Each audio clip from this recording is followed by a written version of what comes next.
Cork, let me know if you can see it now. I think.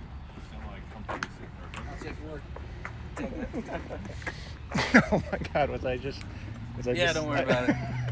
That's funny. It lives on forever now. We'll pixelate it out in the rebroadcast. Only the Japanese market. Cork, let me know if you're seeing video. He's messing around with multiple phones.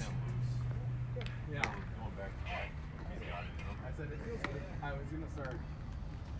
Cork, let me know if you're seeing. If you're seeing video. I said, let me know when you want to be done. He's like, yeah, I'll let you know. Probably like the 9th or 10th inning. Fucking gamer. All right, get out to center field. Yeah, I'm like, Bill, go to center. Ooh, I like this picture. That's fine with me. Hey, go Kenny! Show me their ace. Yeah. Show you how far that field goes. I like that confidence. I'm liking that confidence, but I like it. Cork, I'm gonna call you. That's where we played our first game for 25 plus. Oh, all right. First at bat. Here you go, Kenny! The far tree. Yeah. You can't even see it. Yeah. It's pretty funny though, because That's a good start for you. Hey, home, man. I definitely did not feel like I got all of it. And the left fielder's going back. It's just like everyone was like, "Oh my God, he got me!" I was like, I knew it was gone. Just do it again. Not that much. I want to. Somebody want to do both? Yeah, I just take it. That's out. Cork, can you see me? Can you see the video? No, that's close. Looking for confirmation that we have video. Hey, Kenny. In! Excellent. Thank you, Cork. Okay, we will go set up. Keep his weed intake low. Missed the first out of the game. Is it too late for that? Had to use Kenny's phone.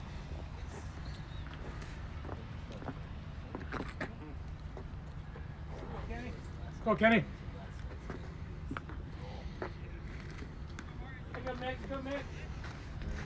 Okay, we are in the top of the first. This is game 6, last game of pool play for both the Mammoth and the California Reds.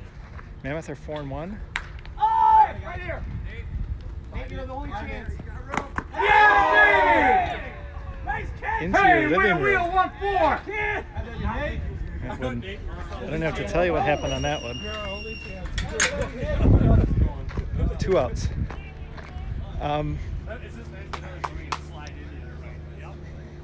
Set up here. Let's go, Mammoth. So last game of pool play for both teams. Mammoth are 4-1. Foul ball.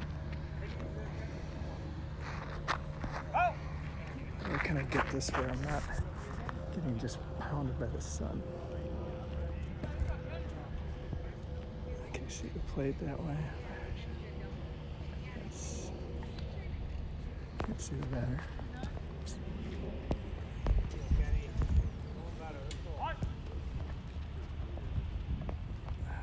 Nice pitch.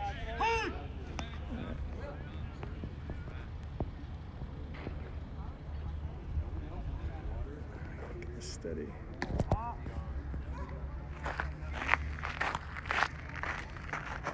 Bear with me. Just trying to get an optimal angle here. Oh, that is bad. I can't see. It's freaking sun. Stupid sun.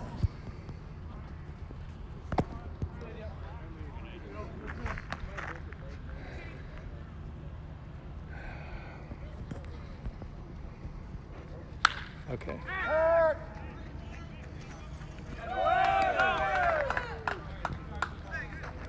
Okay, I think I'm blocking it too, so I think we should be good. Hey, Lip's dad. I'm Tom, actually, not Dan, but very welcome.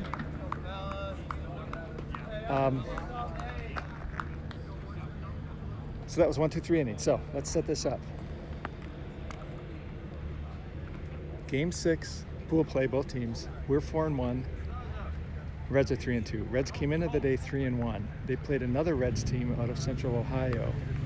this morning and lost, which means this game's really important for their playoff hopes. In some ways, it may have been better for us that they had won that game this morning.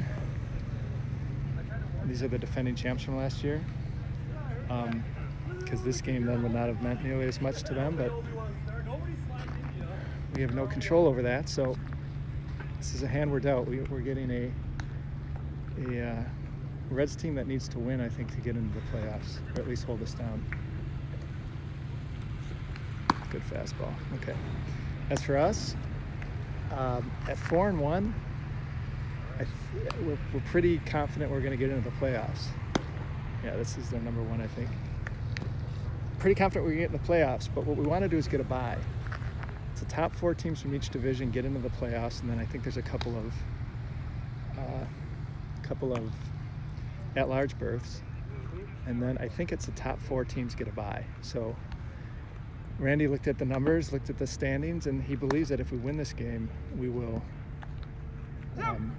get one of those byes, which would be very big for us because we're running into some injury issues in our starting rotation. So this game's become a little bit more important to us than maybe we thought it was going to be when we were thinking about the day and where we might be at 4-1. I mean, a loss isn't catastrophic, but it would lose us that bye in the first round. So we should see a lot of intensity from both teams today. Leading off for the Mammoth, Dan Casaza.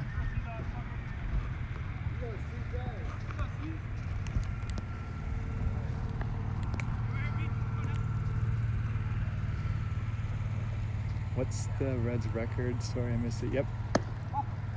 Reds are 3-2. They came in 3-1, and they lost to a 3-2 team. So they're 3-2. If you guys really are interested in the standings and the scores, you can go to the MSBO website. But that's what I'm here for, to tell you this stuff so you don't have to, I suppose.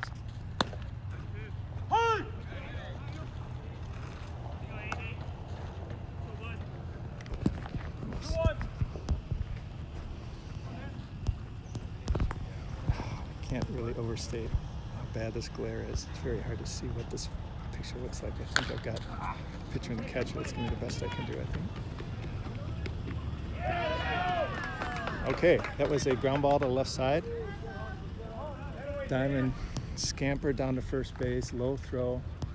Ball squirted away from the first baseman, so that's a base hit, infield hit. We'll call that an infield hit for Dan. Sorry about the camera. This is so hard. I need tuck down here. Okay. Nobody out. Mammoth leadoff man on. We eked out a win this morning against a very scrappy Oklahoma team. I think that score was something like 7-3, 8-3, 6-3, 6-2.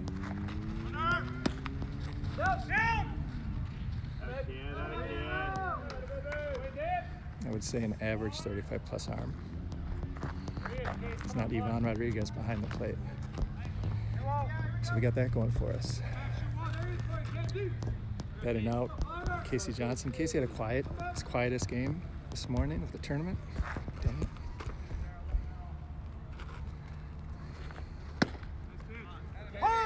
First impressions of this pitcher is he's got a live fastball for this level anyway, which I think plays to our strengths as hitters. So I haven't seen what else he's got.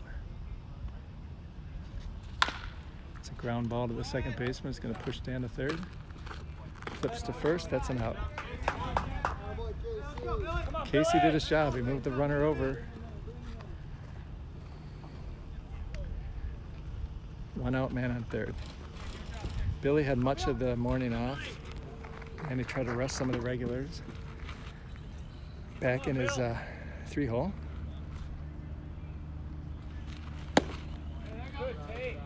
I think if this guy gets it anywhere below the belt, I think Billy's going to lace one somewhere.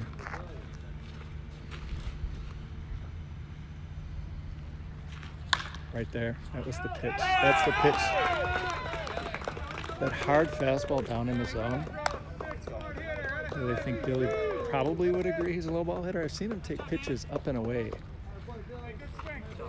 to right field for distance. He actually had a home run off of Jamie Steinberg in the Federal League season, pitch up and away. But I like pitches. I like pitches middle down in terms of, you know, what his. If you had that hitting zone chart thing, I think the red would be the lower boxes rather than the higher boxes. That one looked like it split the plate. It was down. Billy hit it up the middle for a single, drove in the run. 1-0 Mammoth. Ooh, that's a big cut by him. If you missed the game this morning, we faced some softer pitching till the end, and they brought out a couple of guys who could throw a little bit harder. But Emery had 2 triples. They were nearly identical shots over the left fielder's head. In between Emery's speed and the size of the fields down here, Emery got to third base without much of a problem. Pitcher checking. Billy over at first. Billy's got some speed. He looks like he can run, so Dan Stoll on the catcher. Just got picked off.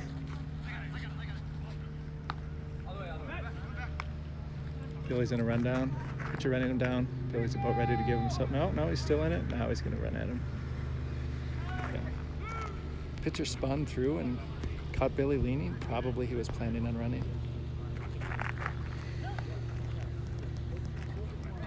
So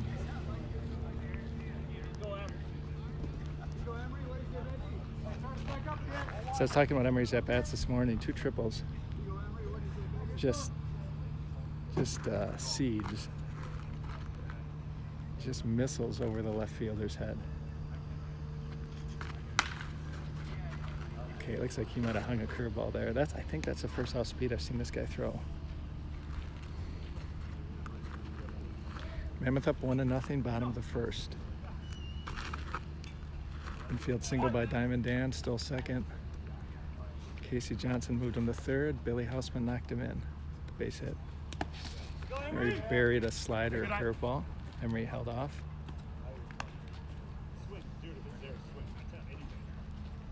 Be interesting to see if he comes back with the fastball. Emery put a really big cut on it. Emery's just staring him down.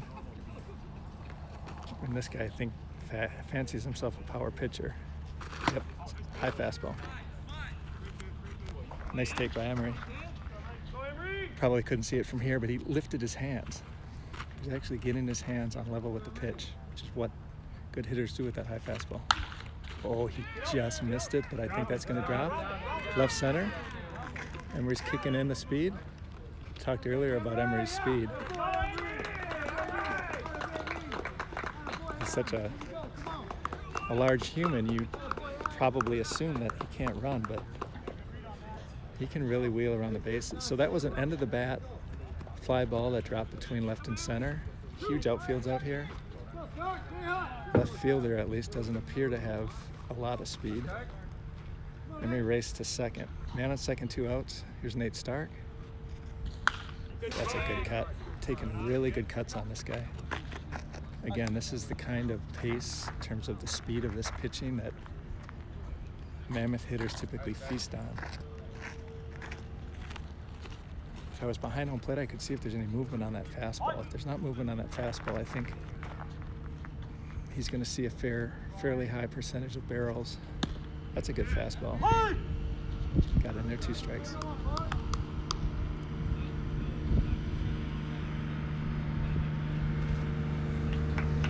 So again, if you're just joining us, the Reds are playing. They're 3-2. They're playing to get into the playoffs, essentially.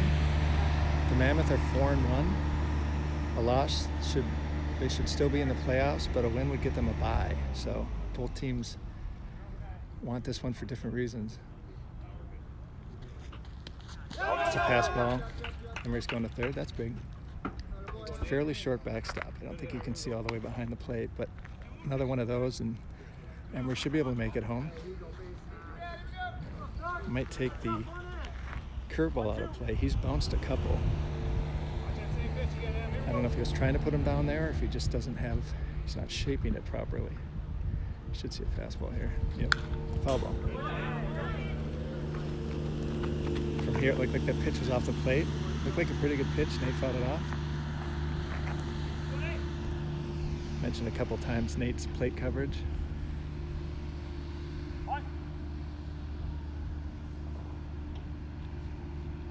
Really doesn't have a hole. Took a little off that. Probably a changeup. This guy looks very competent. I suspect this is their number one. I mean, this game means a lot to them. He probably started game one and is back here. Ooh, wow. It's an excellent take by Nate. Although, catcher's asking the umpire, I think, where that was. I think it was probably below Nate's knees, but I think called strike 3. I don't think he would have gotten too much of a complaint from Nate. It's very close. All right, there's a fly ball to left. Skied it. Left fielder not looking too confident. I think he's fighting the sun out there. Made the catch. 3 outs. I got one.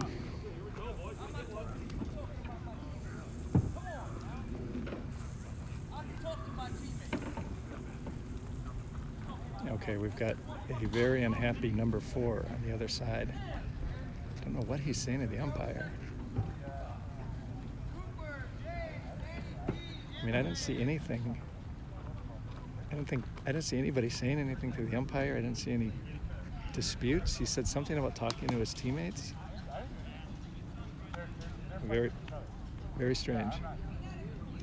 We've had a couple of games this tournament where the other team has ridden these umpires pretty hard, including last night where we saw an ejection.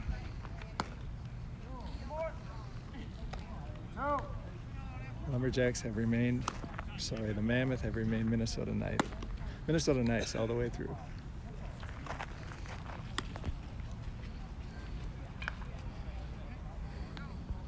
So we're in the top of the second. Score is 1-0.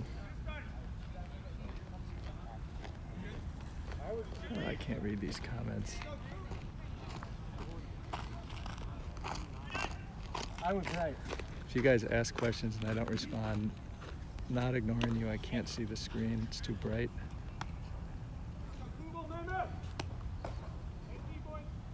But I'll see what I can do a little bit later. Change up from Kenny. So if you watched this morning, it's probably on Diamond Dan's stream because this stream was a disaster. You saw that Kenny started that game, big curveball. This is what he did this morning. He started him off early in the game with a lot of curves. At any rate, he's starting the second game of the day.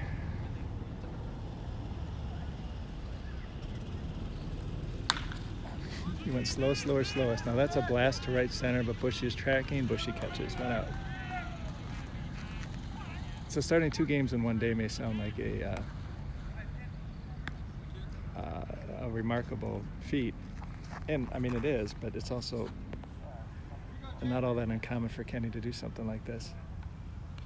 His superpower is his durability, his ability to pitch at a high level across just a boatload of innings. Truly has a rubber arm. Good fastball. So last game I was playing center field for the first couple of innings. He really started him off with a lot of off-speed stuff. And then at the end of the game he kind of transitioned into a little bit, threw with a little bit more pace. Had success. He may be repeating the pattern here. I think that's his splitter. Kenny throws a fastball that has a lot of natural movement. Throws a 12-6 curveball. Yep. Diamond's tracking down a fly ball, catches it 2 outs. Looks like that sun's pretty bad out there. It's behind me, so I think the outfielders are probably looking into it. So Kenny throws that fastball. He throws a forkball or a splitter that functions as a changeup. It's got some tumble to it. Sometimes it'll knuckle a little bit, but it's basically his changeup. And then his money pitch over the years has been his curveball. This is a big boy right here. He got that hitter out on his front foot. It's a good spot. It's a fastball that caught the inner corner. Top of the second, 1-0 Lumberjacks. Another pop fly ball. Nice catch by Dano out in left field. That's 3 outs. So it looks like Kenny's really relying on these hitters being overly aggressive on that pitch. That was another case where the batter got out on his front foot a little bit and ended up casting his hands at a pitch up and away. Led to a pretty soft fly ball to left field that Dan caught. 3 outs. Bottom of the second inning, Mammoth up 1-0.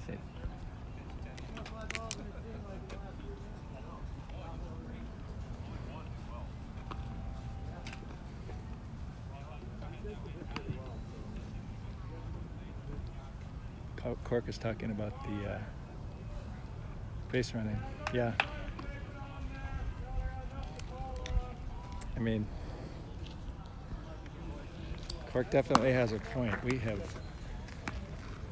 have made a lot of base running errors this tournament.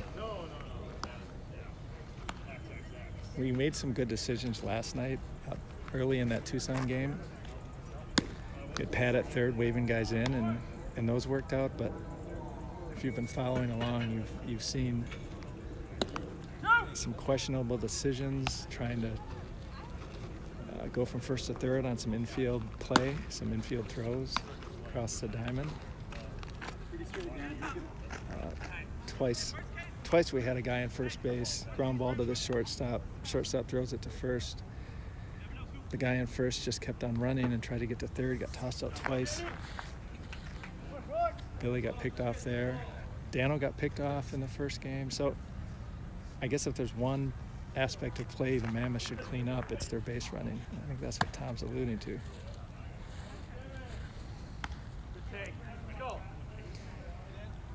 Here's Dan Smolik.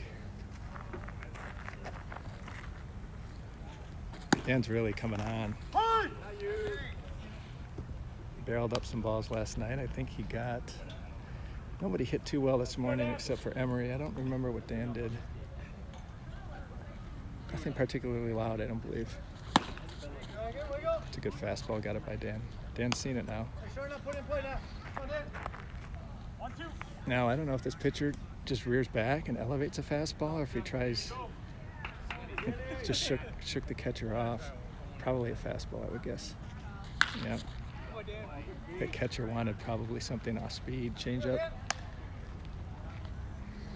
Pitcher reared back and threw. He just kind of did like a little snap of his fingers, like he was upset with himself. I bet he wanted that higher. I bet he meant that to be an elevated fastball. That was waist high, and I bet he wanted it chest high. There's the changeup.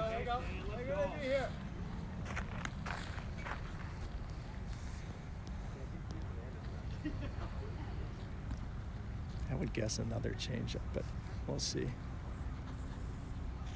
Nope, there's a fastball.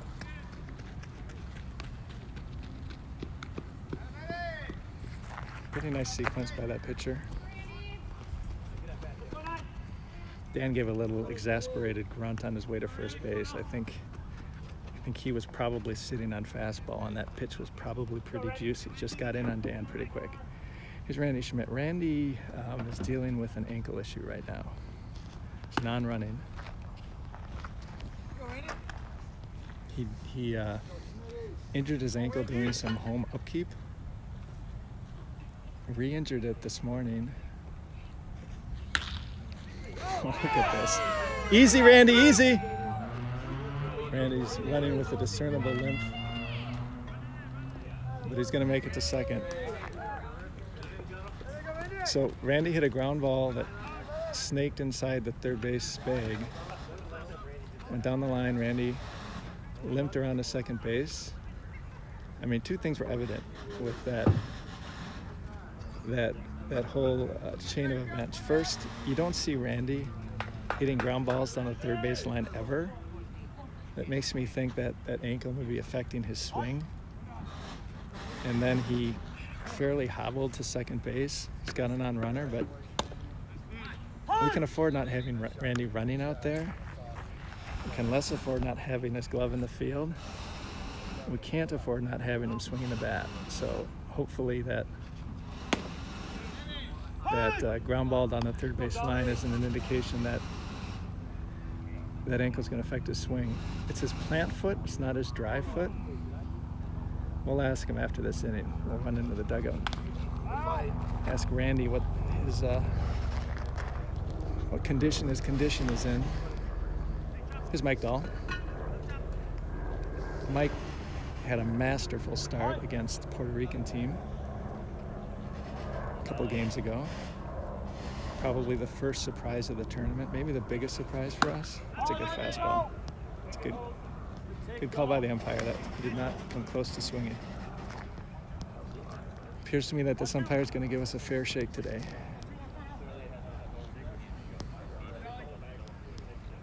Which is appreciated. They're probably used to this heat down here. Nice quick short swing by Mike, but again, the pitcher's got a good fastball. Wow, he almost came off the base. Anyway, that's 2 outs. Moves Dan over to third base. Dan's pinch running for Randy. He's got his hands on his knees. He looks to be okay. It's Mike Lippert. Mike's been swinging a pretty good bat. He was another guy who got in at the end of the game last game. Randy gave him some time off. Been catching most of the innings. Pretty remarkable. Doing a really good job. I think we could probably count on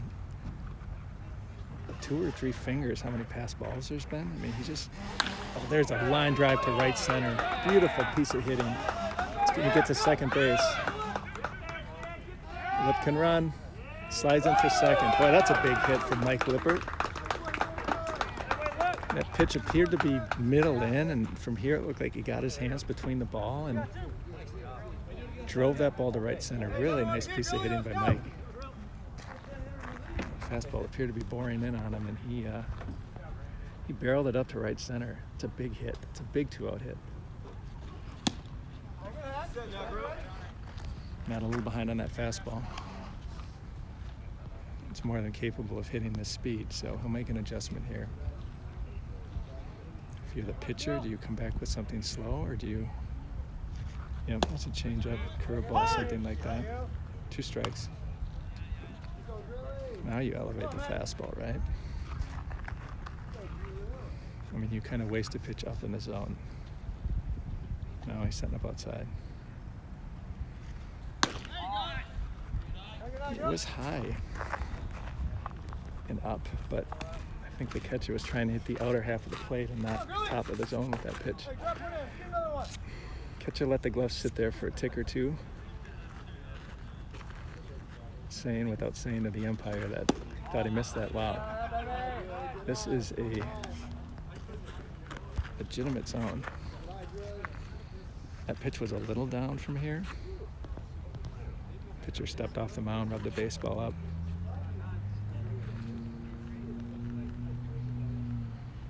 A hit here would be big. This is a really good at bat. That's a tough pitch to lay off. That was a breaking pitch off the plate.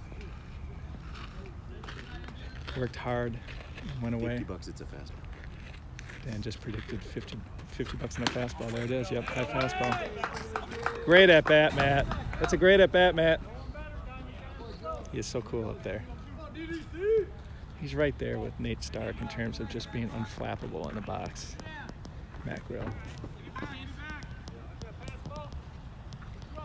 There's Diamond Dan. Dan's had a pretty good tournament. He's done it defensively. He's beat out some bunts. He's hit some. He barreled some baseballs. Had a big bases clearing double earlier in the tournament. He is the dynamo that we thought he would be. Twice barrel here would be something. Got him on it. So I would say that was a trademark shot. Ground ball to the right side. Flipped it to shortstop.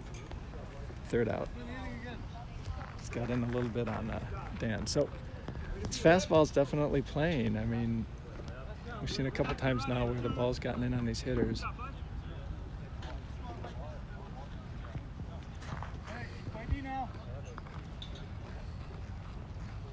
I don't think he's going to dominate, but he's made some really good pitches. I mean, really close pitches that with a different umpire may have been called strikes.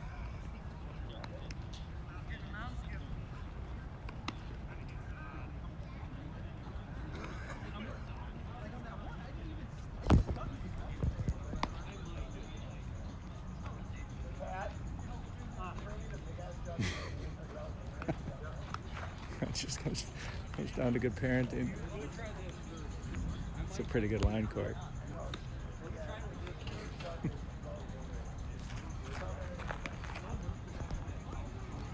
and Clark in the booth.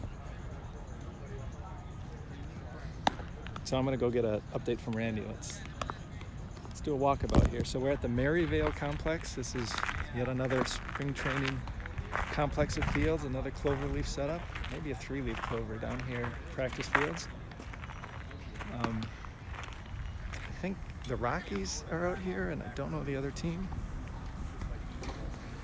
This morning we played at the Brewers complex. It's pretty cool if you grew up a Brewers fan. Let's see what Randy has to say about that ankle. So Randy, what's the story with the ankle? I just taped it up really. I got like a freaking soft cast on this thing now. It feels way better. Like this thing is like a rock. But it hurt bad that last at bat. Well, I was speculating. I never see you hit ground balls down the third base line, so it was a good outcome. But It was like all hands. Yeah. So it did affect. My ankle Did affect the swing. The timing. I mean, it's a nice pitch to hit. Let's go, Hit Mammoth! speed, it was right down the middle. You just don't do that with fastballs down the middle. Like you don't. I mean, you I'm don't, changing my game. Yeah, right. But I mean, it worked. It was hit hard, and you just gutted it out to second base. I mean, okay, let's head back out. Yeah, I got Shoot, Kenny just hit the first hitter.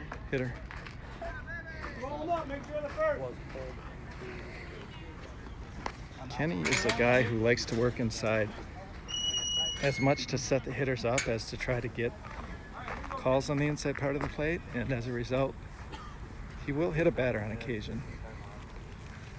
Looked like he was working up and in with his fastball, and he just clipped the jersey. So we got one man on, nobody out. This is the top of the third. Mammoth up 2-0. I think this is going to be a tough one. It's the pitcher they got, and their hitters look very capable. This team won it last year. No, I think last year it was kind of a down year for the tournament because of COVID. I don't think they had the number of teams. So presumably the depth of talent may have not been there. Although I know Lakeville ran into some really tough teams, so that may not be the case. At any rate, these guys won it last year.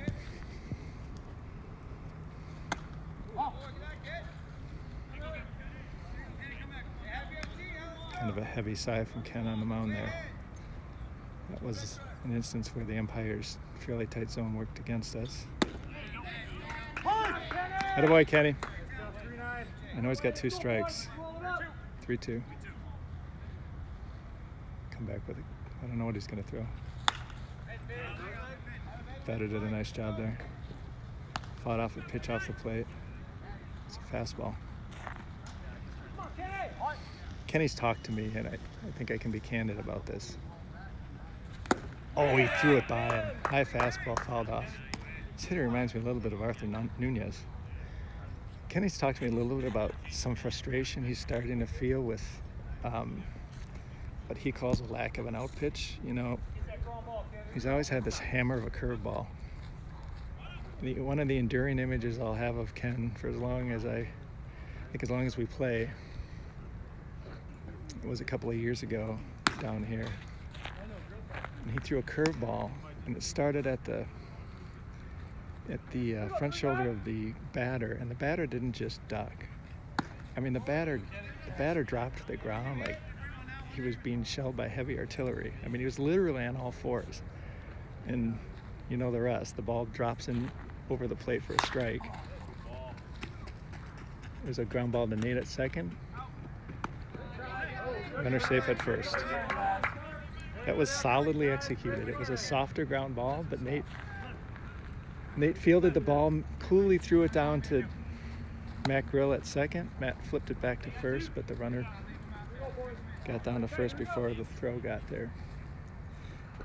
So yeah, getting back to Kenny, the batter's literally on his arms, and he's on all fours in the batter's box, and the umpire signaling the strike. He's out in center field. Such a kick out of that. I remind Kenny of that whenever I can. Whenever he starts talking, and he starts talking self-deprecatory about his pitching, I remind him of that. But he's gotten a little. He's experienced a little frustration, say the past year or two. He feels like that curveball isn't effective as an out pitch anymore. So I think he feels like sometimes when he gets to 2 strikes and he's showing the batters, you know, his fastball and his curveball, he's not sure where to go. That's a nice pitch. He's really changing speeds well today. Really tight zone. He's got a third pitch. He throws I mentioned it before, like a forkball. And occasionally it has knuckleball action. It's a nice curveball. Really snapped that one off. And it kind of tumbles in there. But I don't think, he doesn't throw it that often. He's really a 2-pitch pitcher. Pretty good at bat by that batter. Takes some tough pitchers. Not sure where we're on the order. We got to be getting closer to the top.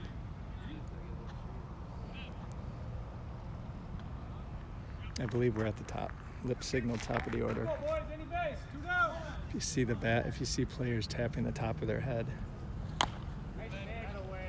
it's letting their mates know in the field that they've reached the top of the order. So this is an early important moment in the game. This is going to be this hitter's second chance at seeing Kenny.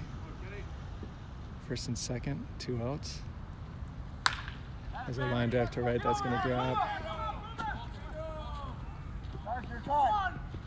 1 run's going to score.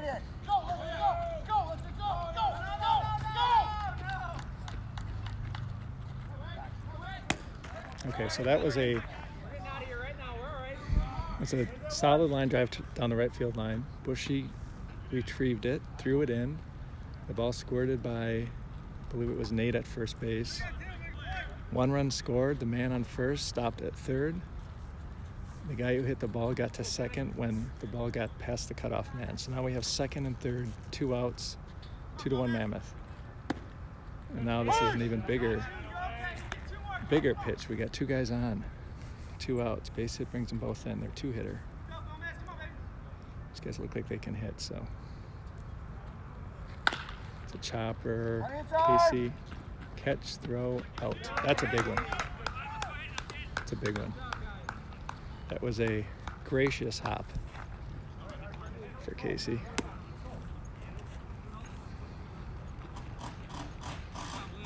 Batter a little upset with himself.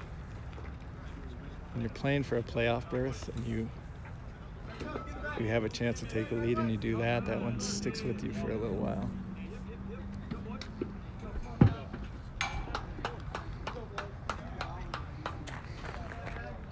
So we're going to the bottom of the third.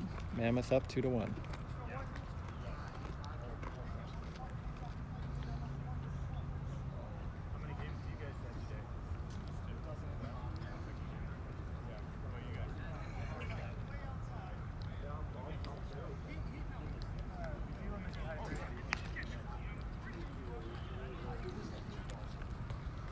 Oops. These night games are so much nicer to be doing this phone work. It's cool, you can actually see the screen.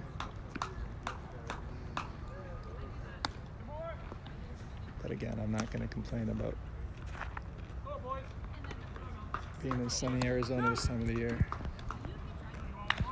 Okay, so 2, 3, 4.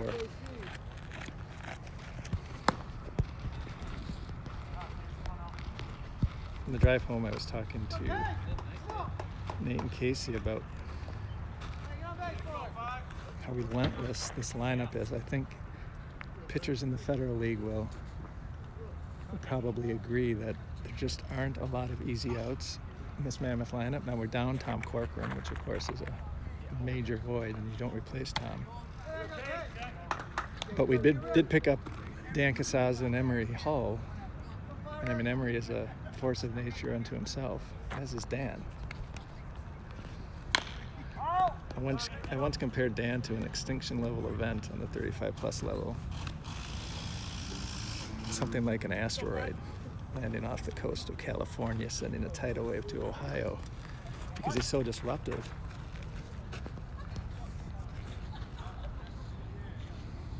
Emery brings a slightly different, Emery's a different kind of natural disaster. Probably something even more disruptive than a asteroid. Oh, that's a pop-up. We've seen that. That's gonna drop. That's gonna drop. Okay, that was a pop-up. The pitcher just put his head down and assumed that infielder would take care of that, clean that up. The infielders did not clean that up. He's kind of had his head down behind the mound. The ball landed about 6 feet away from him. His first baseman's got to get that ball. So there's a break. One of the softest infield singles you're ever going to see from Casey Johnson. Man on first, somebody out. I mean, it's hard to top an extinction level event. So Emery would have to be something on a stellar scale, something like a supernova. I mean, something that would wipe out an entire planetary system. We'll go with that. It's Billy Houseman. We saw Billy take a pitch, looked to me middle, and he just lined it to center field, drove in a run. Here again, I think elevated, advantaged pitcher. He just shook him off. I think something down in the zone, advantage Billy. We try to get him to chase a pitch off the plate, curveball, slider, and fourth time we've seen that where he skipped it short and this catcher couldn't handle it. So got our leadoff runner to second base, nobody out. Again, I'm looking for something down and hard because I don't think Billy will miss it. Okay, it's gonna push him. Took a funny hop on the second baseman. Second baseman adjusted through the first, that's an out. But we got Casey to third. Billy did his job.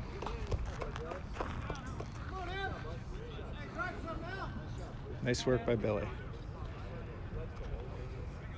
That's what you expect from a veteran like Billy. He does his job, gets the guy to third base. And here's him.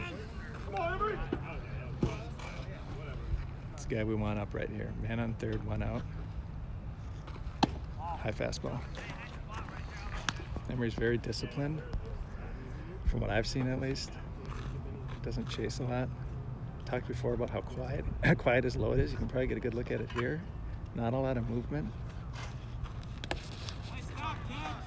I mean, there's different ways to load. One method you see is the toe tap. So you just kind of lift that heel, the front heel off the ground, and you tap the toe. It's a timing mechanism. Emery appears to have a variation of that. Not a lot of movement with the hands back. He kind of, I would say, rather than pulling the hands back, he separates from the hands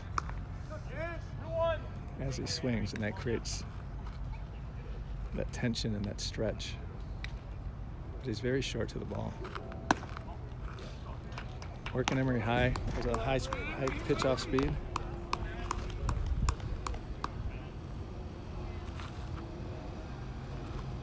Let's give him something to hit. Everybody wants to see Emery hit.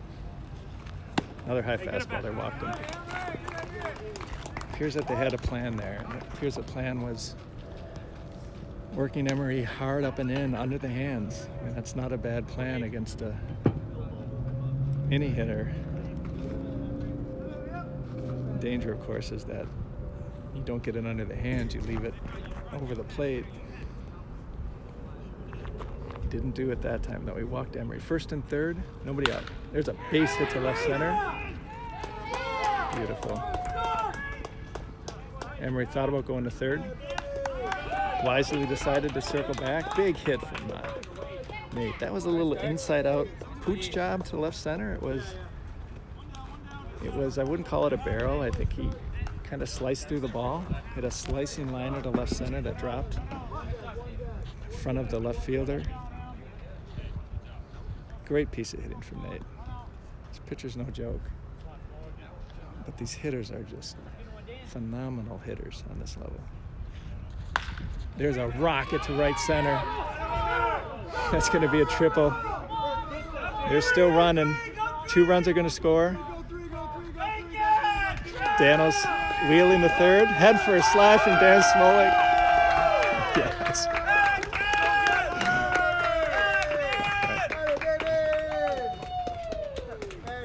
That's so great.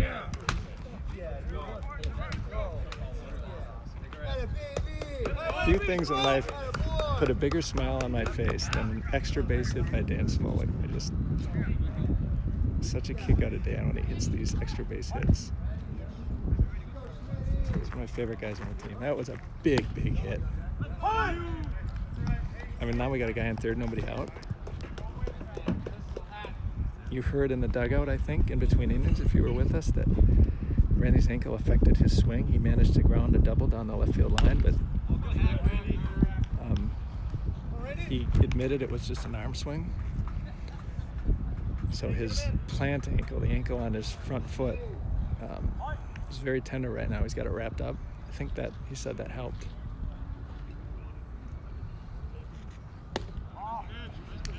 But as every hitter out there will tell you, your feet are your base. You get the power comes from the ground up. And it's better that it's his plant foot and not his drive foot, his drive ankle that's got the issue. But you don't want to have anything wrong with your ankles when you're swinging a baseball bat. Go. Okay, that's a curveball that Randy kind of waved at. Clearly he's affected. Now there's 2 outs. There was 1 out that at bat, so now there's 2 outs. Clearly Randy's affected by that ankle. I don't think it's going to go away. I think he's going to have to deal with it the rest of the tournament, which is unfortunate for the Mammoth because he's a featured bat for us. So we've seen a couple pass balls already. Ooh, there's a line drive foul. Good cut, Mike. Oh, Dan. That's too bad. I guess time was in play. Their time was out of play. That ball got by the pitcher. I thought there was a chance Dan could break home, but that was ball coming in from the umpire. So.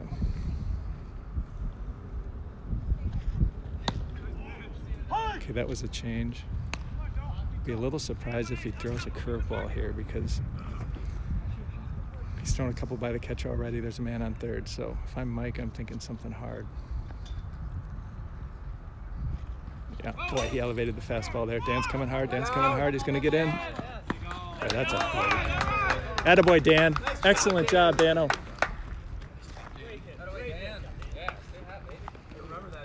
So, yeah, I feel like the pitcher realized maybe that pitcher's been trying to get guys to swing at that slider or curveball down and away. I don't think he felt like could trust that in that situation, so he just tried to overthrow a fastball and he sailed the catcher. So change up.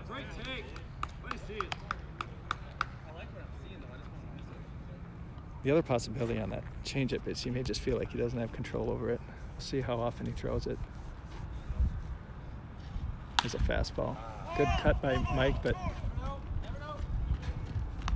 not going to get in. Great inning. Great inning for the Mammoth. Some clutch hitting, which is something they've done all summer long.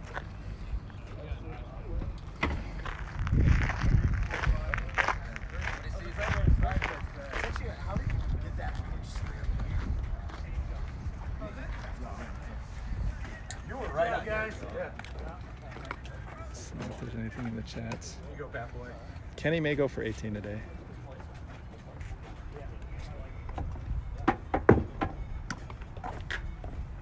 Yeah, Dan is huge, man.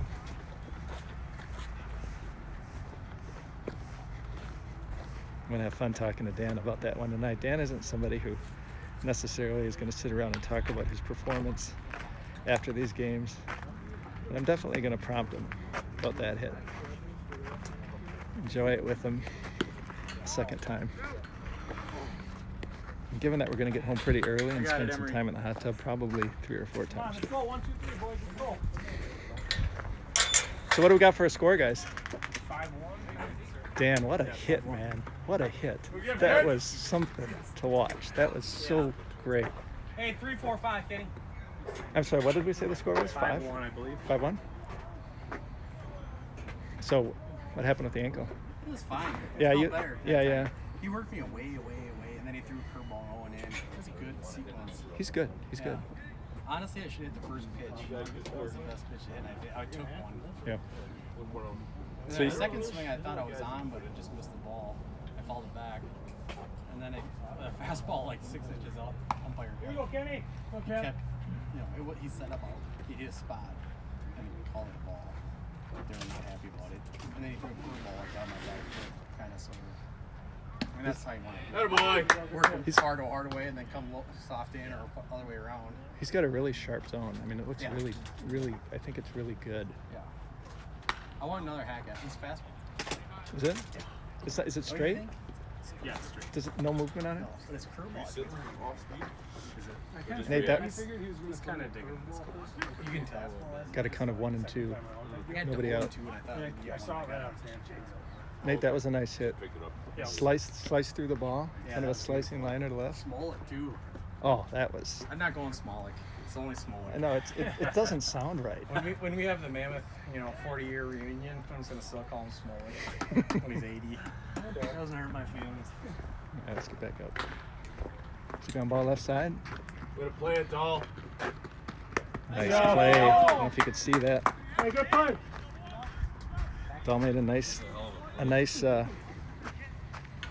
on that ground ball and threw a seed all the way across the diamond, and they stretched, and that's an out. So 1 out. This team is better offensively than the team we saw this morning, but we're seeing a similar performance from Kenny. It's a ground ball. It's inside the line. Mike Dahl just missed it. Runner's going to make it to second. Okay, man on second.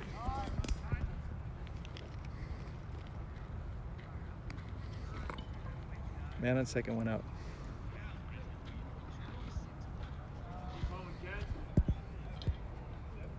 Set up again. This batter. There's a pitcher. It's pretty good, I think. Can't tell. All right, let's try that.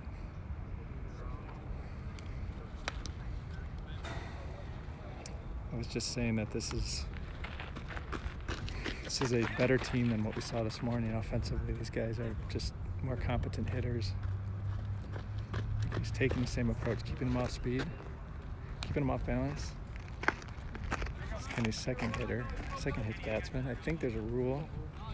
Here's back home where you can't hit more than 4. Or actually, I think the rule back home was changed so that it's the other team's discretion whether you have to be removed after 4 hit batsmen or not. I'm not sure what the rule is down here, but that's 2 for Kenny. Kenny just apologized to the batter. Said sorry about that. Batter barely flinched when the ball hit him. Seemed content with the free pass. So we got first and second, nobody out. That play by Mike. Hopefully, looking back on it, we'll say that's something that prevented a big inning here. It's going to third. Yeah, that's clearly a case where clearly in my mind a case where the runner read the sign because Ken came in with a curveball.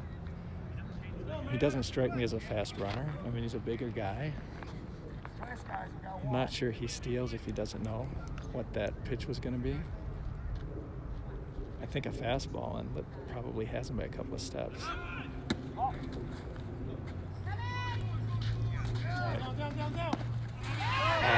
Beautiful, beautiful play. So that was a case where the first baseman broke for second, Lip threw it down, runner on third broke for home. Matt cut it off. Looked, I think it was a short hop. He kind of snow coned it, so a really nice scoop off the turf. Gunned it home. Lip puts the tag on. Just like that, we have 2 outs. Man on second.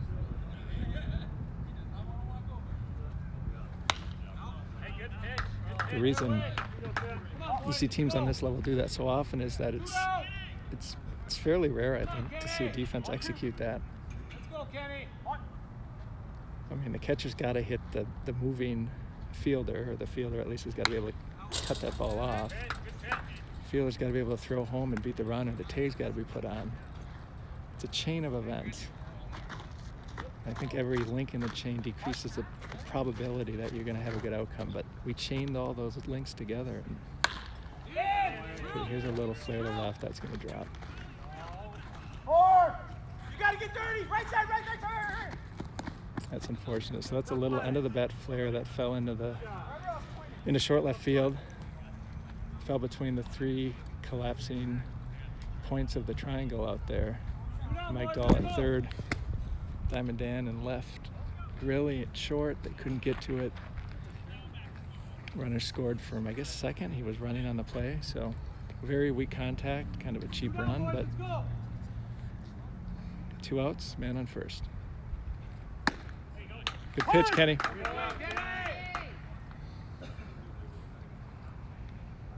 We'll run through the defense next inning. We didn't talk about that at all. Give you a quick breakdown.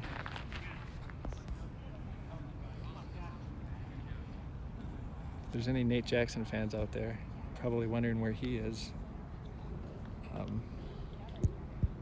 It's better right there. He's ground ball to Matt Grill at short, flips to second, 2 outs.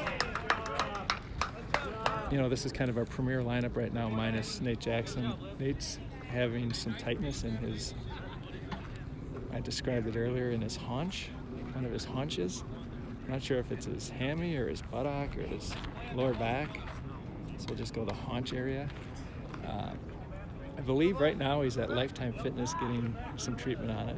One of their massage people over there. So he may actually be here. I think somebody said he's here in street clothes. At any rate, the hope is that Nate can get himself right in time for maybe a start tomorrow. I talked to him between games, and he said that, I think he said in the past when this has happened, he's been okay to go the next day. I think this is less of an injury, or if it is a strain, it's more of a minor strain surrounded by a lot of tightness, and I think he's just trying to figure out a way to get that tightness out. That's Pat Ralston.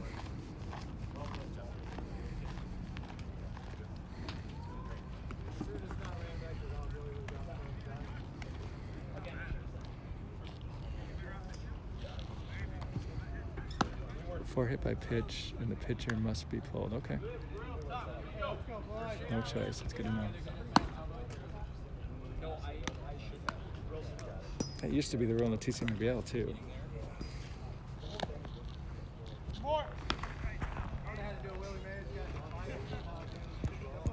Player safety is the idea there, of course. Got a guy who's so wild that he's hitting players. You don't want someone to catch one in the face. Or the midsection. I mean, let's just put that out there too. I mean, it's going to hurt anywhere, but there's parts of the body that hurt more than others.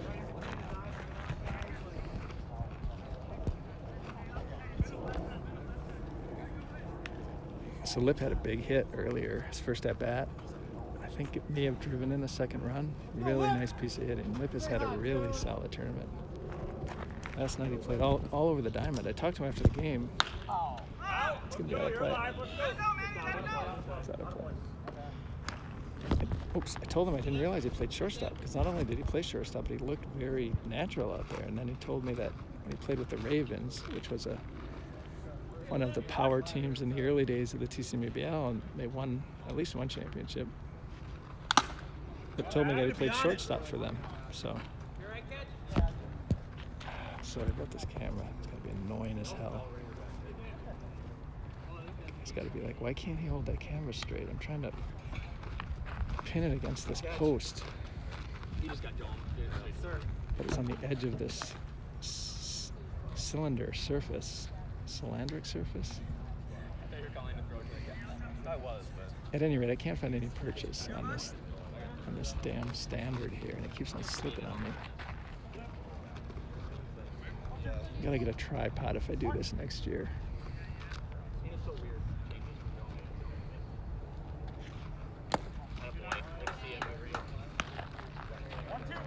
Really nice take. He throws that curveball and he just doesn't get it. Excellent. Oh, this umpire's excellent. Just an excellent umpire. I think if he elevated that curve a little bit and caught the bottom of the zone. Another really close pitch.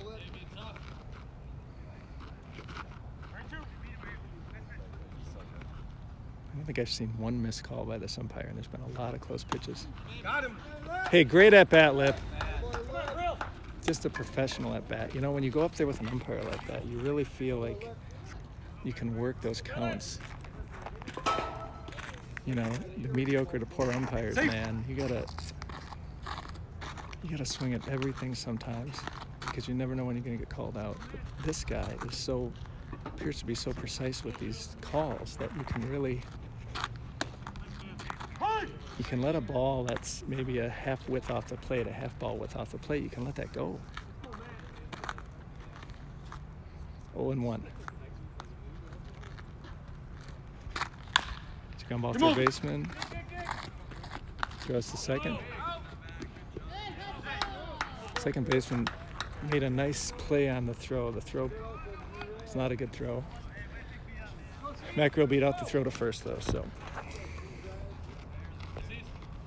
Fielder's choice takes Lip's place at first base. We got one out, back to the top.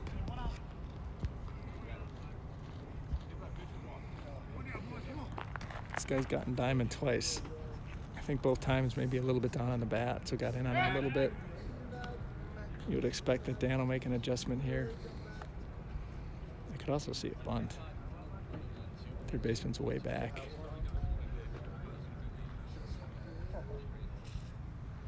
There it is. Oh. Diamond was on the same, we were on the same wavelength there.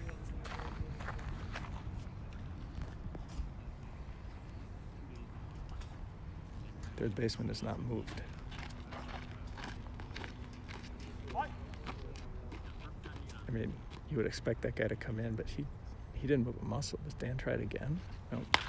There's a line drive down the right field line. That's a fair ball. Billy's going to get to third base. You're not going to get Diamond at second.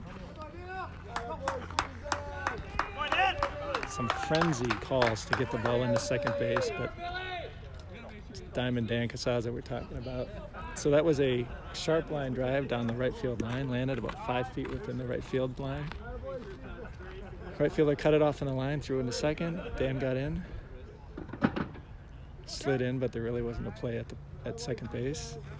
Macro stopped at third base. So second and third, I believe, one out. Casey's another guy who's been slowed by this guy twice.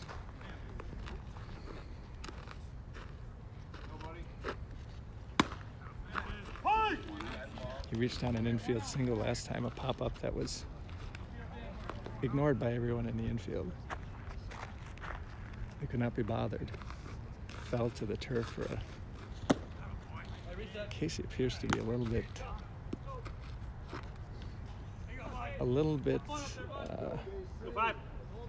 discombobulated up there right now. I don't see him swinging like that very often. Ooh. Good eye, good eye. Wow.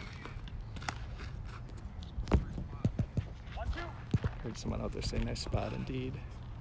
It's a great 2-strike pitch.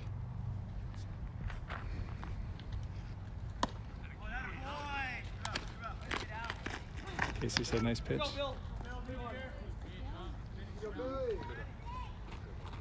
Just said a good one again. Good curveball that looks like a curveball that broke. It kind of clipped the inner half of the plate. I think it would have been a strike. It's just a really good pitch. I think when I talked to Casey about that tonight, he's going to say he just made a good pitch. I don't even think he's going to be that upset about it. He'll be upset about the swing before probably, when he kind of cast fairly weakly at a pitch that was, I believe, out of the zone. But I think that's one where he's just going to tip his cap to the pitcher and say he just made a good pitch. Damn it, this freaking phone. Come on. It's a ground ball through the left side. That's going to knock into another Easy. touch hit. Let's go!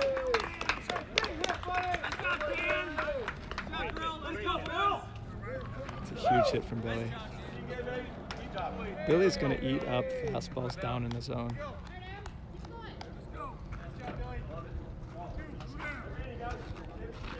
It's a sharp grounder through the hole on the left side, knocks in 2. That's another big hit.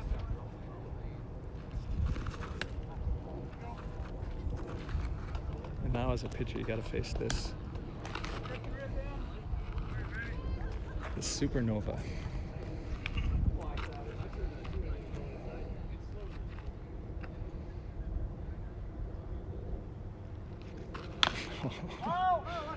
It's a fastball. I was just going to say I'd really like to see.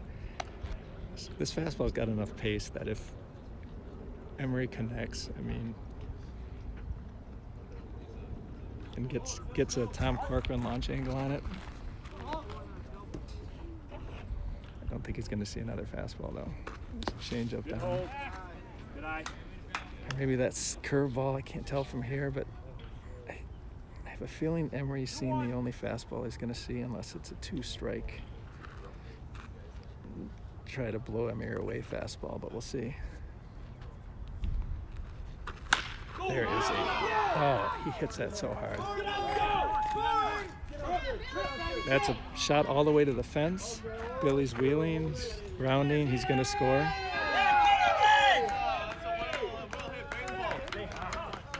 Probably very hard to tell how hard. I know when I watch the streams, I can't even see the ball off the bat.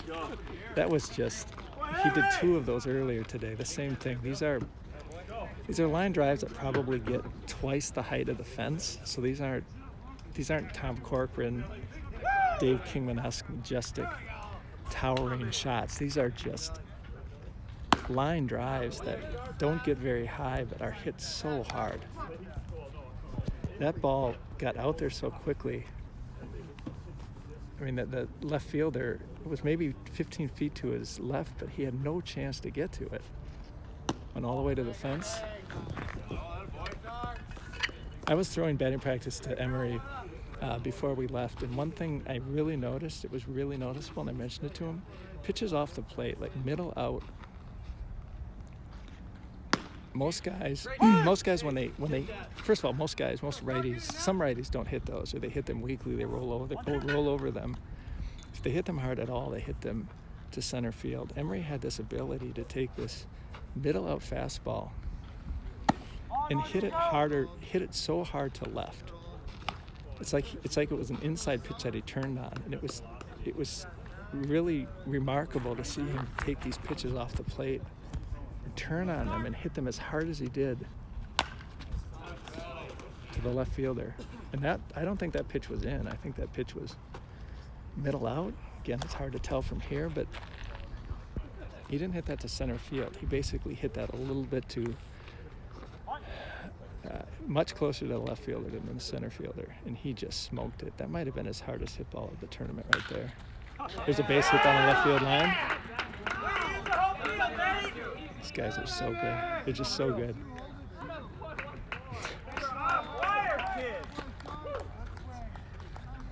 Emery. Emery, that was a shot, man.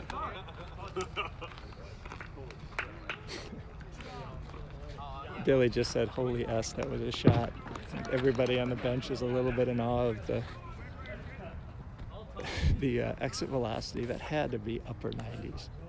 And I say that as a guy who ran this indoor baseball experience and saw tens of thousands of swings and the resultant exit velocities. And I'm fairly confident. I can state with a fairly high level of confidence that that was upper 90s exit velocity at least. At least.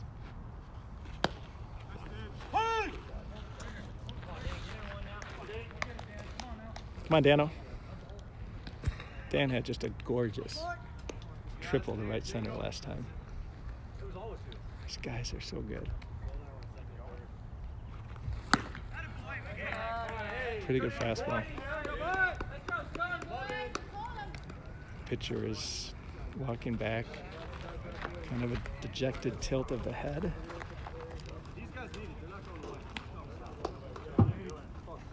Kind of threw his right arm up as he gave catcher a fist bump with his glove hand, as if to say, what the hell?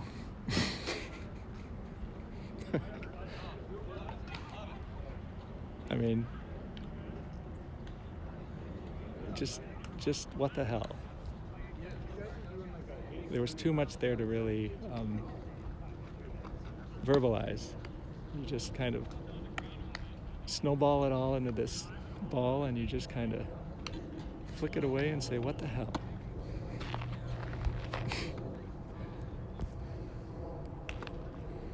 And now we got Kenny.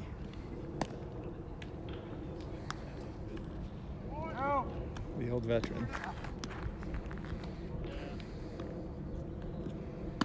Kenny's sporting a beard on this trip.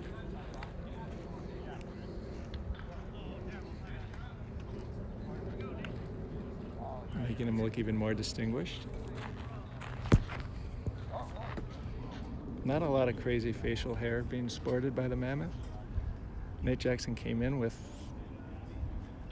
we'll call it an unusual hairdo, maybe? Some kind of a faux hawk, I think. Nate can carry that off, though. That's the kind of thing that would, if I took off my hat and I was sporting that kind of cut, there would be gasps of astonishment and mingled with some outrage, I think. Jax pulls it off for sure. Straight up. Wow, that's some nice concentration. I don't know if you could hear that, but Lip was kicking around his cage and his dome helmet while he was trying to find that ball. He had thrown him to the ground, and then he was kind of waiting about all that equipment, made the catch. Batter just gave him a pat on the butt. I think he saw the same thing.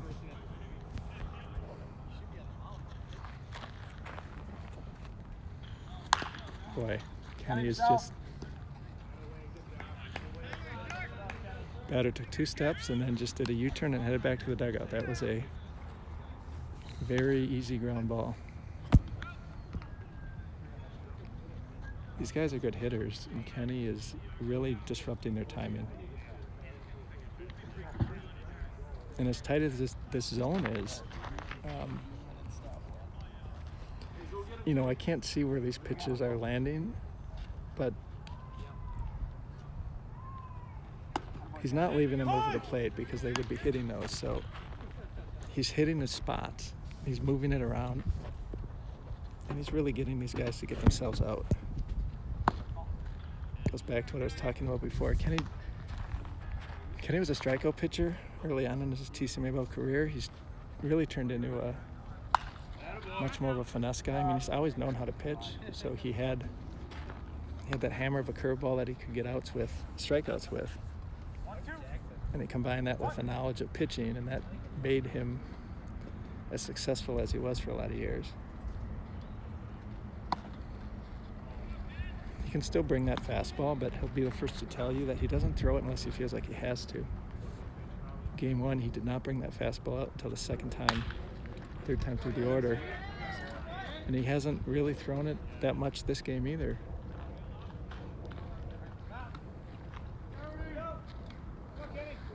Kenny's shaking his head. I think he felt like he just missed with that pitch. He left that somewhere where the batter couldn't help but hit it. I believe this is top of the order.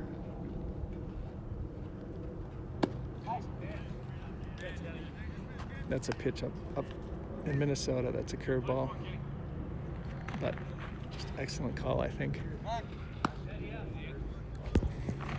Kenny's got an elite move from a righty.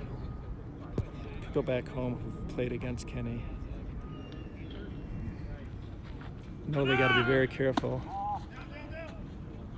And if they haven't played against Ken before, he'll typically get a pickoff. And then they'll be a lot more careful with their leads. Just very quick feet and a very quick release.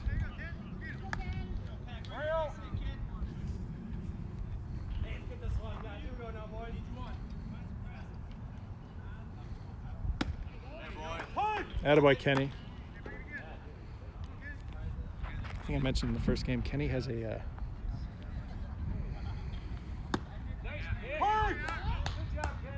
that's the first one, I think. That's a strike. That's the very top of the zone. I mean, this guy's a little shorter, too. Curveball. It's probably going to get in the hole. Dahl's going to cut it off. Grilly? It's cunning. So Grilly cut it off, and he tried to throw behind the runner at second, who was just basically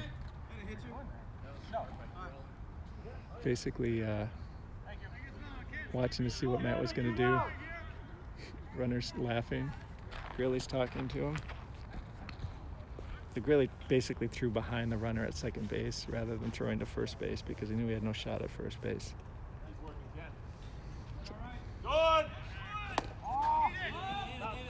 It's the second time they're still in third. Maybe they're just stealing on Kenny. I want to say that Lift's got a good arm. I want to say that maybe they're picking these pitches, but it's also possible that they're getting good leads. I'll watch next time we got a guy in second. I'll watch his lead. There's a fly ball down the left field line, but that's hooking foul. Kenny struck this guy. No. This guy hit a sharp ground ball in a situation like this last time he was up, had a couple guys in scoring position. Grounded out to the first baseman. Kind of slapped at his bat as he was picking it up. Gave it a spanking. All right, here's a fly ball to the left. I think this is dropping. Nope. Diamond Dan's out there. Diamond Dan caught the baseball. Fly ball that looked like it was going to drop in that no man's land, but Dan raced over and made an easy catch.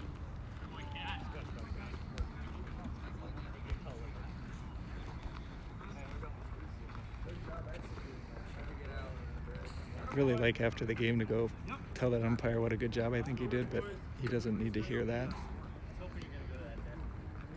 I mean, who am I? But I think he's doing a really good job. Interesting. I'll talk to Lip too and see what he thinks.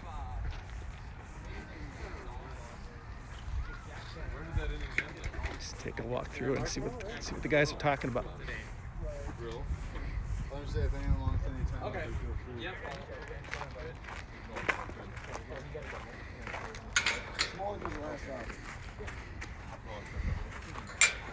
Nice play, Dano.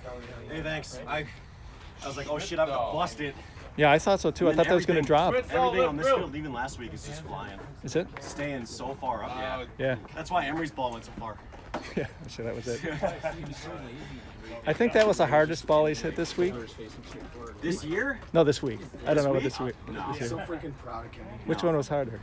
You probably hit one last week. That was So harder. good. Well, I believe last week. I'm saying like Last week? with the Mammoth, yeah. Yeah. Cam. Yeah.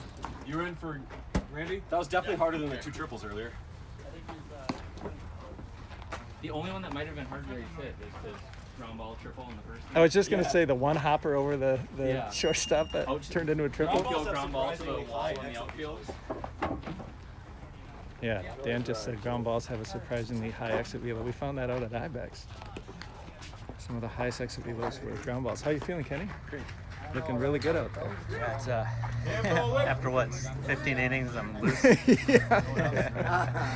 15 innings, like 90-degree heat, and you're officially loose now. I'm officially loose. That's what it takes for an old man, right? Lippard's calling a great game. Just keeping him off balance is what's happening. I'm really impressed with this umpire. I think this zone. Pretty good. He doesn't I like agree it's tight. anything high or low on his curve. Go, Dan. Luckily, they're swinging at a lot of them. It just feels really precise. Like I feel like up there you guys can really work for these sure, at hitting bats. is good. Yeah. We're just flirting with the zone. I mean, Come on. What was that? A line drive off the drive, pitcher? one hopper's on. So we had a pinch hitter for Randy, Dan Camerath, who hit. I wish we had that on video because I heard the impact. A one hopper off the pitcher's arm that nearly took the arm with the ball. High exit velo. Did you get me flipping off my mask and helmet directly where the ball was going to land? Yeah, I talked about how you were And then going waiting. like this You to were catch it? you're wading through your equipment. That's how I described it. Yeah. Is that the hardest ball you've had this week? Not last week. Or was that triple? That one think so. hopper? Yeah, that thing was just. I got 100% of that one. Yes. That was incredible. Foot was right, hands right. Yeah. The pitch I wanted, yeah. I mean, it was like 15 feet to the side of that outfield. He had no chance to catch it. It got there so quickly. It's incredible. Felt good.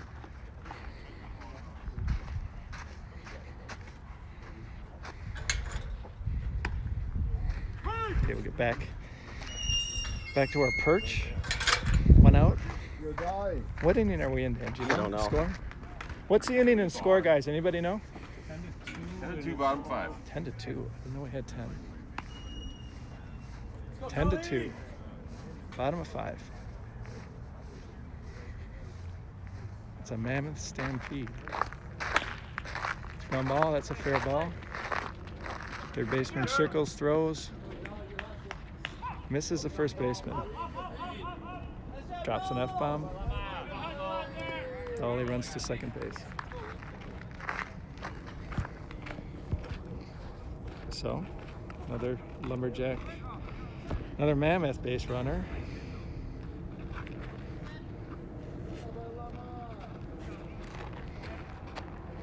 Mike Lippard steps in. Sounds like Lip is slightly less impressed with this umpire zone than I am, but only slightly. I mean, he admitted as a hitter, it's fun to hit with. Boy, that's a line drive right up the middle. Dolly's in, standing. That was an ill-advised throw. They were never going to get Mike at home. Dolly trying to catch his breath. Wasn't sure how to answer that question. I think Randy threw that out there as a rhetorical, how you doing, expecting a rhetorical and fine response, and Dolly actually appeared to give that some consideration. Oh, and now Grilly hits a line drive to right. That's down. Boy, if I'm this pitcher, I just have no idea what to throw anymore. This is one of those Mammoth games where the hits aren't cheap. You know, on this level, usually you have, I mean, not every team, but usually 2 cheap hits for every ball that's impressively barreled. But it's the inverse of that relationship here. There's another line drive to center. So it's a line drive to, oh man, okay, that was a line drive to center field, another barrel. Matt Grill got well off the base at first. The center fielder threw it behind Matt. First baseman couldn't handle the throw, so Matt got back. Otherwise, it's probably a double play. But Lip scored from third, so we count that as a sac fly. So now we have 2 outs, man on first. Casey, let's see if Casey's maybe the one guy who hasn't. That's a better swing. Hasn't found the barrel yet with this guy, which surprises me because he's among the first I would anticipate finding the barrel against any pitcher. There, he got the hands in. Got the hands in on that one. That pitch was middle in. It's funny when I talk to him, and I think his cue, the cue he gives himself when he goes up there to hit is keep the hands in. And that was a middle in fastball. If you watch it in slow motion, you can see how he got the hands in between the ball. You get yours, Bill. Solid line drive to left. He's going to be happy with that one. Good hold. Hey, baby.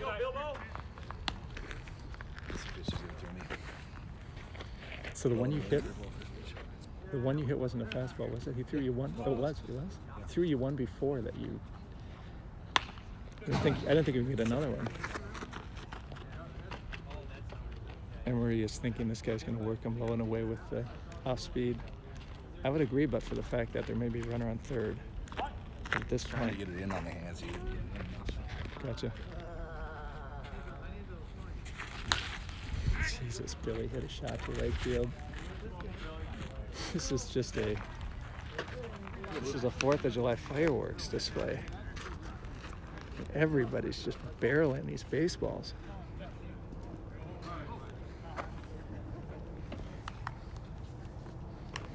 That C split the gap on that. Yeah, I could tell.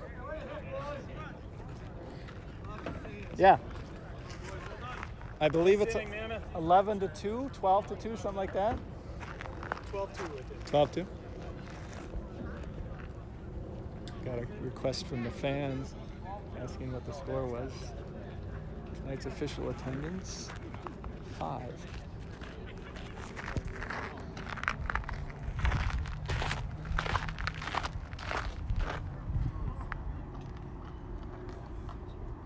Score's like 10, 11 to 3.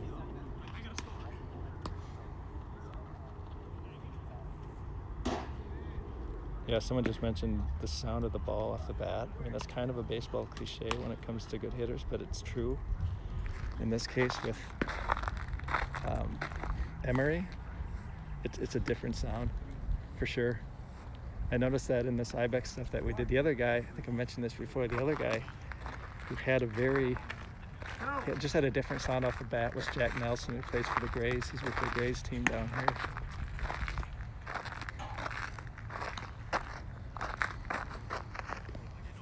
Emery is just a masher. Okay, so Kenny back out on the mound.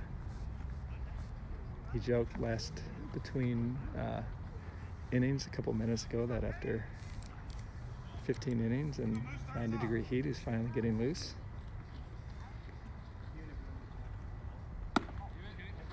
I don't think this is putting a lot of stress on Ken's arm because, again, he's really relying on his off speed. These aren't maximum effort fastballs that he's slinging in there because, again, he doesn't have to.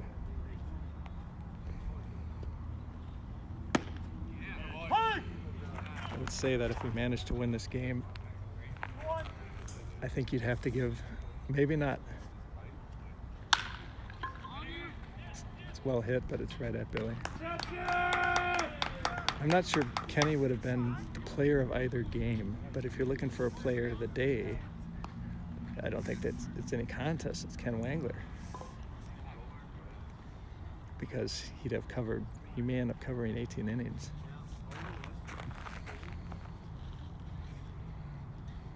This guy looks like a hitter to me. Very quiet.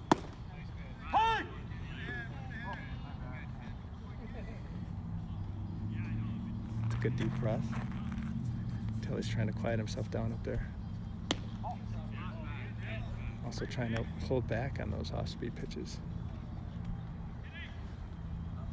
I think anything middle in, this guy's going to turn and burn. That would have been a turn and burn if it had been middle in. Unfortunately for him, it was out. 1-2.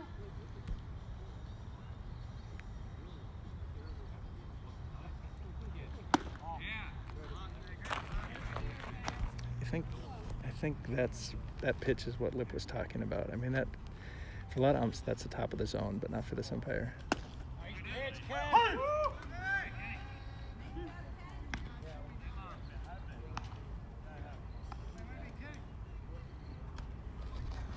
That guy had something to say to the umpire earlier this afternoon. I didn't know what that was all about, but there he basically said, I think, something about that pitch, and the umpire said that has been. So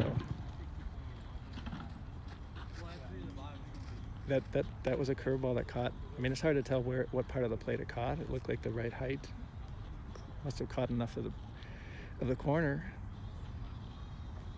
I think the batter wanted to say it hasn't been a strike all game, and I heard the umpire say it has been. So it's an argument you're not going to win.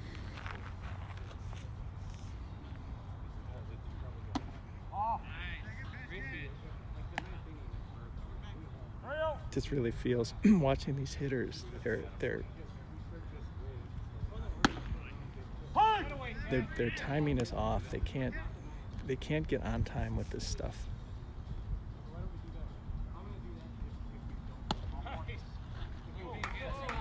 Pretty good pitch.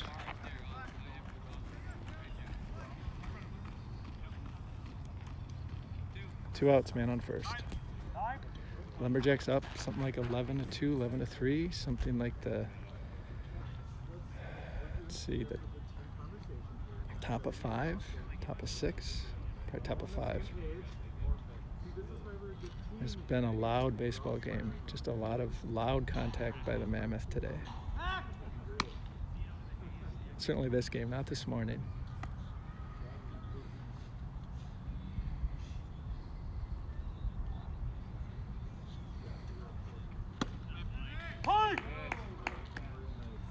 That batter gave up entirely on that curveball.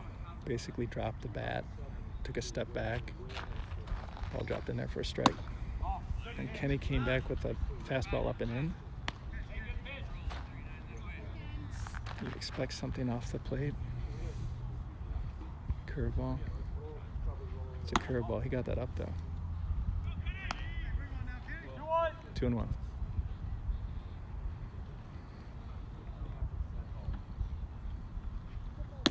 I heard somebody in the dugout talking about the run rule down here. It's 15 after 7 this year. That's the first time this collection of guys. I mean, the Lumberjacks, when we came down here, there were no run rules that I remember anyway. I think that's new this year.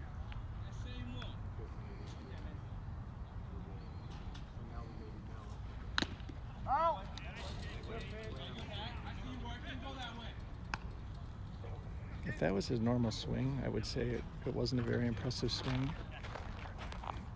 I like to think that it was a weaker swing because, again, they just can't get on time with this pitching. Let's see with this swing. Yeah, he just reached at that. I mean, that's a nice piece of hitting. You heard someone on their bench just say the same thing, great piece of hitting. Pitch off the plate, and he just kind of flicked it out to right field. Not a powerful swing, but kept that front shoulder in on the ball, and he flicked it to right.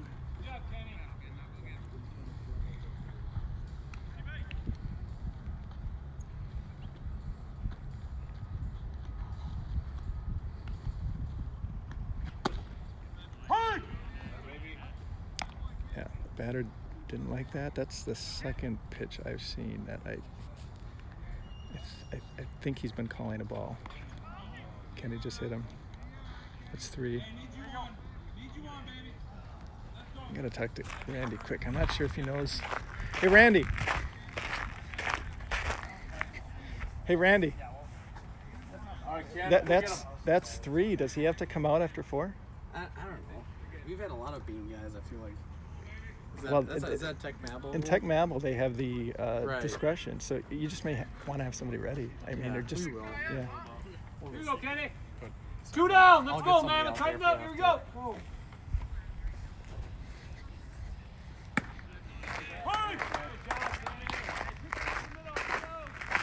Okay, so sounds like we have a plan in case Randy hits or Kenny hits a 4th. 2 strikes, 2 outs, bases loaded. I believe Kenny's had this guy's number. Tell him to stay in there. I think that's a good pitch. I think that stay in there suggests they were anticipating something off speed. It's a ground ball. Oh, nice play, nice play. Ground ball to Grilly's backhand side. He fielded it like it was a walk in the park, flipped it over to Mike Dahl at third.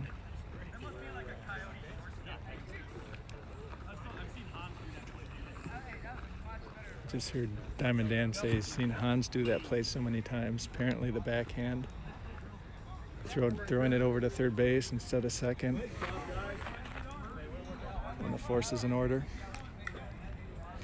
So if you joined the stream late, Mammoth came into this game 4-1. The Reds came into this game 3-2. This game was important for them, I believe, to make the playoffs. I mean, 3-3 might have gotten them in, but they would have needed help with the runs against, and the number of runs we're scoring is not going to help in that regard. So this has got to be a disappointing performance for them. For the Mammoth, a win would and will result in a bye tomorrow. So instead of 4 games in the next 2 days, we'd potentially just have 3 games. That's if we win our way to the championship. And we have some injuries in the starting pitching. Nate Jackson is struggling a little bit with a tightness in his side. So I think a bye is always nice, and it would really help set us up. I think we'd probably start Matt tomorrow. And then we have Nate Stark for another start. And then I think Kenny would probably be looking at coming back on 0 days rest.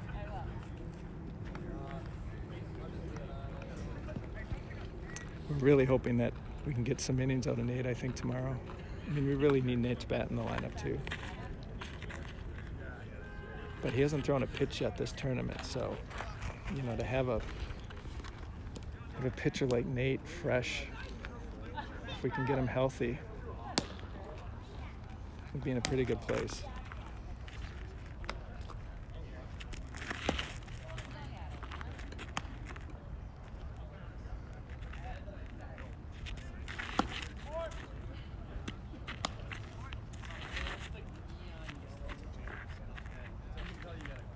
See, Tuck is in the house. Hey, Tuck.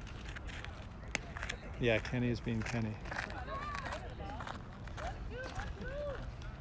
This is Kenny. Kenny is like quality quantity. It's not just quantity, but it's a quality of the quantity with Kenny.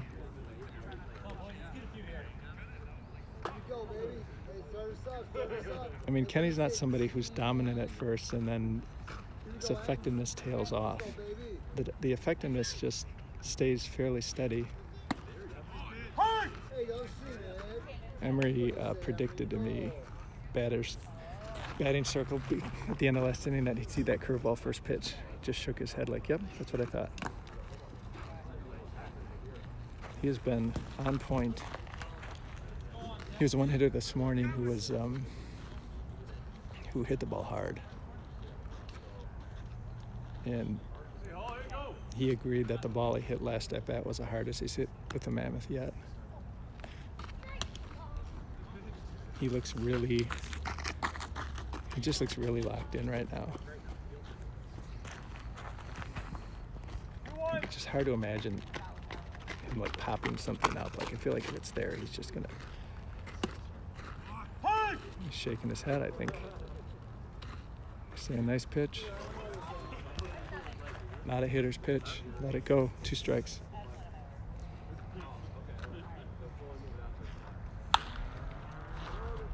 Elevated the curveball there. Emery went up after it. Might have been a strike. Might have been a high strike. Emery fought it off. Went all off speed. Does this pitcher just rear back and let one go? I mean, I wouldn't, but there it was. Yeah, a high fastball. It's probably safe if you elevate it enough.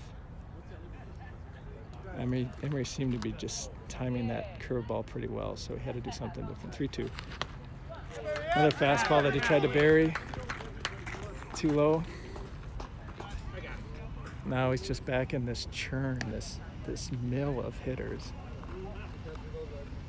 He's like some unfortunate bastard at the bottle cap factory who's just getting chewed up by some poorly maintained bit of machinery.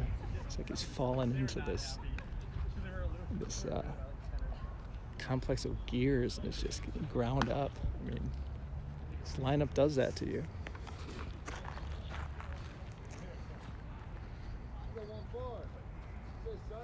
Nate had a really nice hit last time. Pitch off the plate, took it the other way. Third baseman recognizes that. He's zero shift. I mean, he's basically playing the line almost.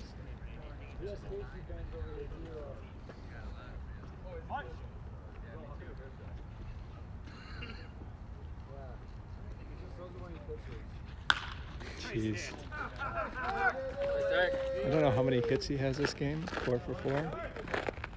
We have a large section of the Mammoth dugout that is Stark baseball fans. Here's a new one. What is the consensus? Just that he's just a pure hitter? What is it? I mean, he's just on fire right now. But yeah, I mean, he's always just been a good, quiet swing, but Unflappable. Quick to the ball, unflappable.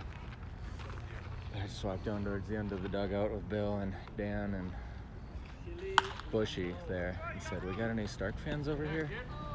And they're like, "Ah."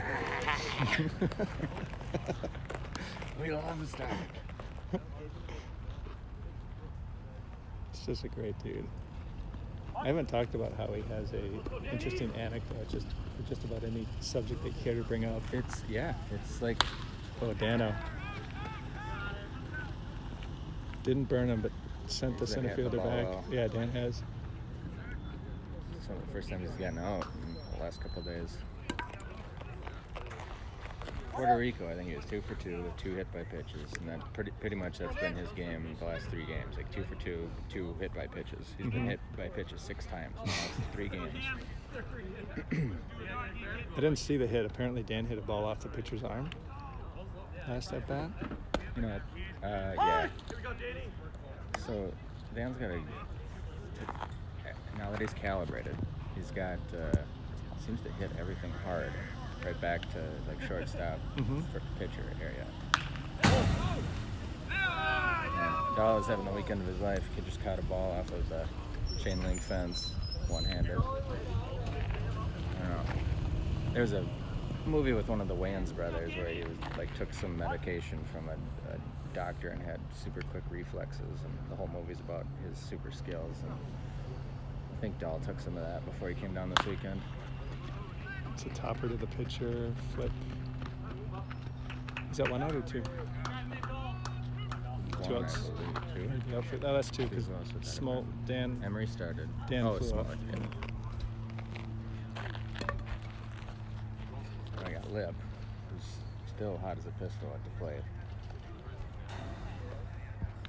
Yeah, Lip had that single early on. That I think it drove in the second run this game. Really nice piece of hitting.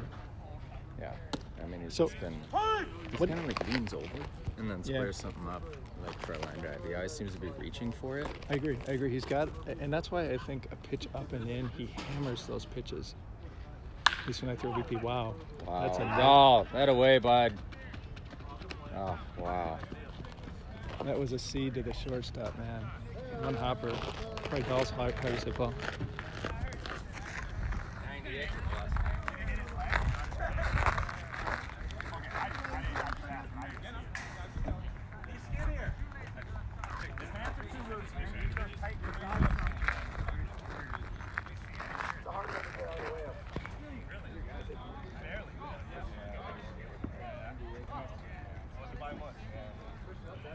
Not sure what that was.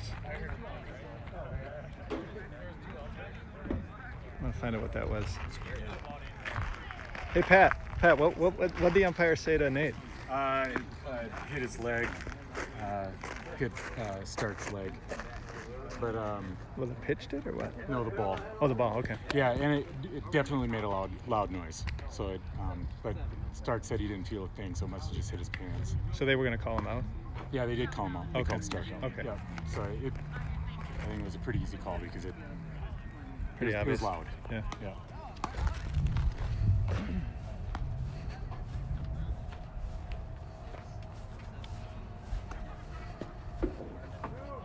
It's cooled off here. The sun's going down. Such nice nights here. Every night, just postcard perfect.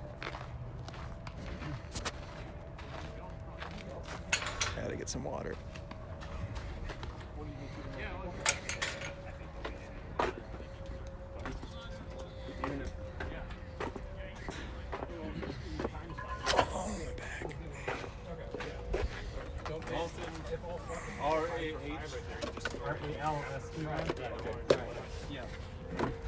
Keep it simple.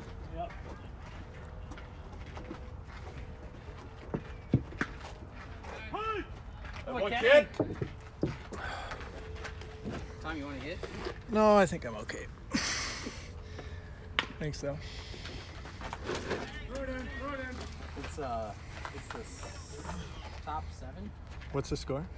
10 to 12, or what do we say? 10 to 2 or 12 to 2? Gotta be 12, right? I think it's 12 2. Top 7. And it's 12 2. I think top.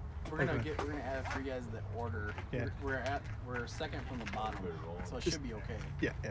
Just get everybody in now. We don't want the end to end early for some crazy reason. I think top to bottom, this might be the most consistently hard contact game that Yeah, we've ever there's a played. lot. Like even in the summer, I don't think we've. It's just been Heavy kid. remarkable. Everybody is barreling up the No, baseball. you're right. Good to see against good Even- pitching too. yeah. Consider This that guy's good. crap we were seeing. Are you- He's got good stuff. Yeah, it's curveball. He's just, if the zone is an inch bigger on either side, this game's completely different. But he's got to come in that zone and It's Yeah, I a. believe It's. it. Pretty tight zone. yeah, it's true though. I mean, he's consistent on every I've been side. so impressed by the zone. I just Yeah, he think hasn't every changed it. pitch, it's precisely called. And you're comfortable in the box because Yeah. you know what it is. I think that's right. That's all you can ask for. And you might play second for a playoff game. Okay. Because Go get him, Paul. That's the idea. Oh, mosey back out.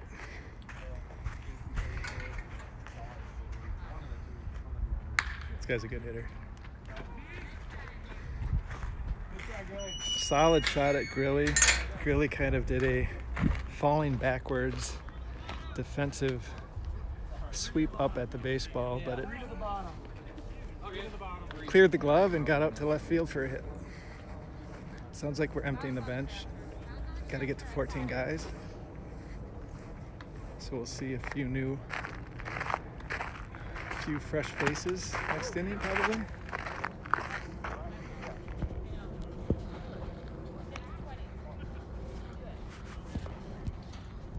The sun's not so bad. Better look at what we're seeing here. That's pretty good.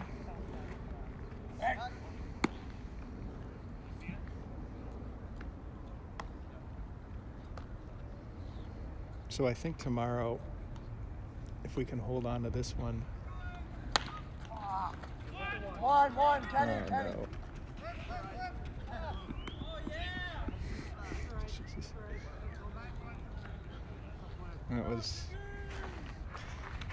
That was unfortunate. So that was a little squibber that rolled by Kenny. Nate Stark held the bag.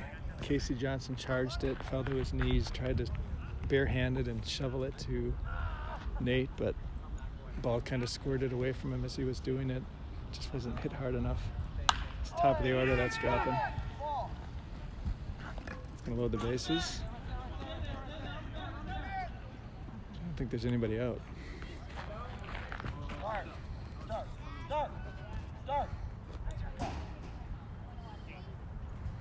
Lip telling Nate that it's his cut. Assuming from center field. I mean, I'm not aware of the cuts. I'm not all that aware except who does what when the center fielder's throwing the ball in, and first baseman comes over to handle that cut. Oh, wow, that's a nice stop. That was a shoulder high hop that lit backhanded. I mean, that's just, oh, that's a nice hit. Line drive to left, station to station, base running.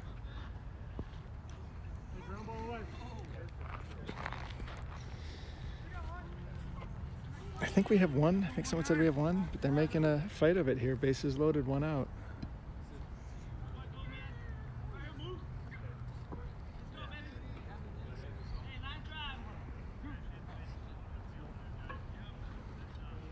Okay, getting some dirt and wiping it off.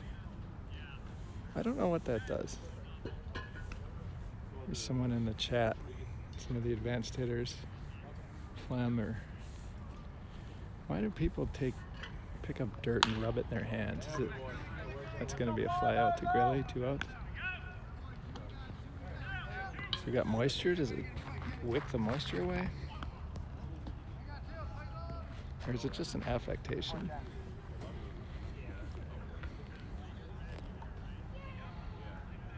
Okay, this is the batter who's had some words with the umpire. Kenny struck him out last time, called third. Batter did not appreciate the call. That was a curveball off the plate. Ball 1. Turned on that. Dan fields it on a hop. 2 runs are going to score.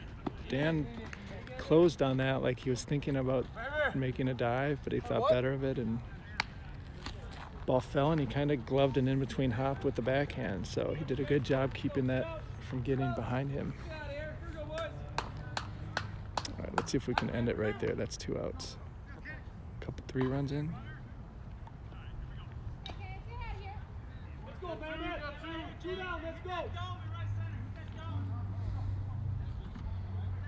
Telling this guy to hit the dome in right center. There's a dome. Is the dome beyond the fence in right center? I don't know if he could like way beyond the outfield wall. I don't know if he could actually hit that dome, or if they're just encouraging him not to pull off the baseball. Probably the latter.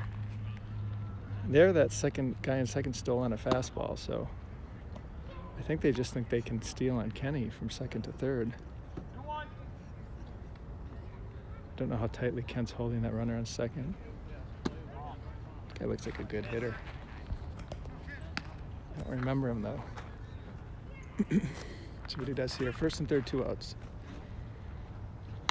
Good cut. Kind of collapsed on the back leg. Kind of a falling backward swing. So not a great swing, I guess, in hindsight.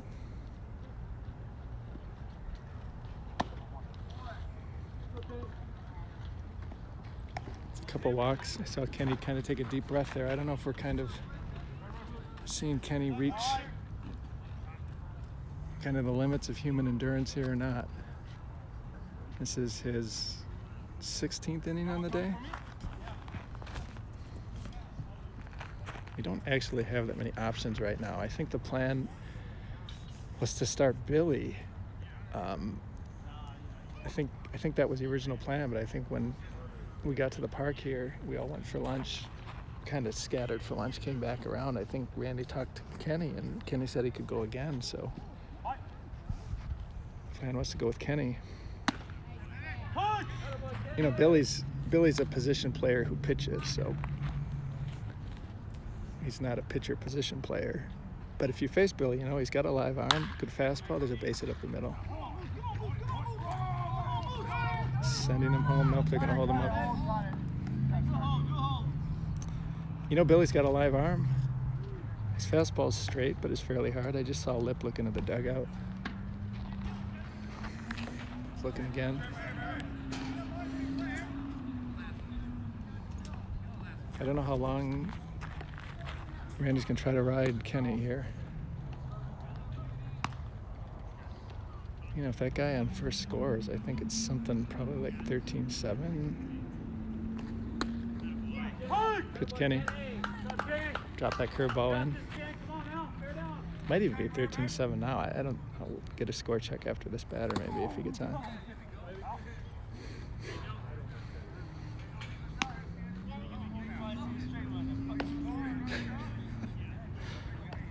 Batter said, first time I saw a straight one and I effing missed it. I was laughing. And that pitch was pretty high. Oh, that was a nice pitch. That pitcher almost had it. The batter almost had to throw the bat to reach it.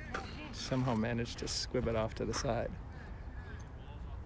So he threw that high fastball, then he just buried one well off the plate. This guy is at the front of the box, like stepping out of the box with his swing. Kenny strikes him out. Trying to catch that breaking pitch out in front of the plate. It's a big out.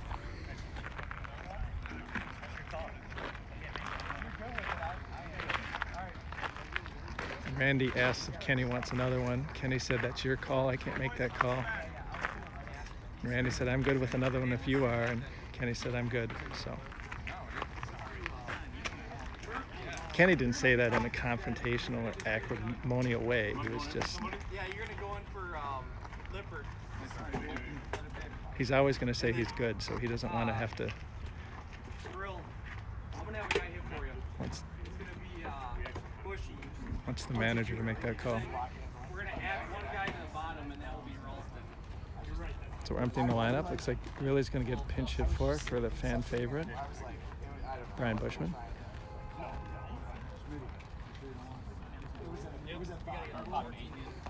Getting a wave from Mike Dahl. Turns over the wrong way. I'm ready though. Yep. I just want to make sure we get this done. Yeah. Are we, so we're going to do on your bottom 7? Bottom 7. Randy, what's the score? 12-6? 12-6. And we're going to do... 12-6? Hey, Randy. Yeah, so looking good. Have Ralston. Well, what are we up? Get back, right back to hitting this pitch. Have Ralston hit for me. That's the all right there. Oh, you can't introduce me. Okay, I'm gonna pass the news on Hans right now. Be a cherry on top of the sundae. I mean, I have no idea what Matt Grill's bowling situation is, but if it's important enough to tell him in the middle of a baseball tournament, I presume this is something that's going to make him feel pretty good. It was better than suffering with that. Matt, Hans reports that you guys won 12-8 in bowling or something? Oh, nice. Yeah, good job, guys. We needed it. We've been down lately. So all the stank can get out of there. What is that in? 3-man league at Sunray. Okay. What's your average, Matty? I don't know this year. I only bowled twice. I ended last year at the 178. It's okay. I mean, it's Yeah. not the PBA, but No. For the first time bowling in a decade, I'll take it. do you have a hook? Do you Yeah. throw a straight ball? Do you? Yeah. Do you have one of those fancy balls that have? I have 2 balls because my spare ball that doesn't spin is a baseball. It's a giant baseball. Yeah. When I was like in college, I didn't bowl, but I saw it. I'm like, Paul! Oh, I missed that. Paul's gonna be upset. Paul got probably his hardest hit ball of the tournament right there. Line drive to right field. Darn it. I'm sorry, Paul. I know you're gonna watch this later. Very sorry. You can see it on Dan's stream though. Oh, here's Brian Bushman. Go, Bushy! Everybody wants to see this. I'll make sure I catch this. Squaring up. Back!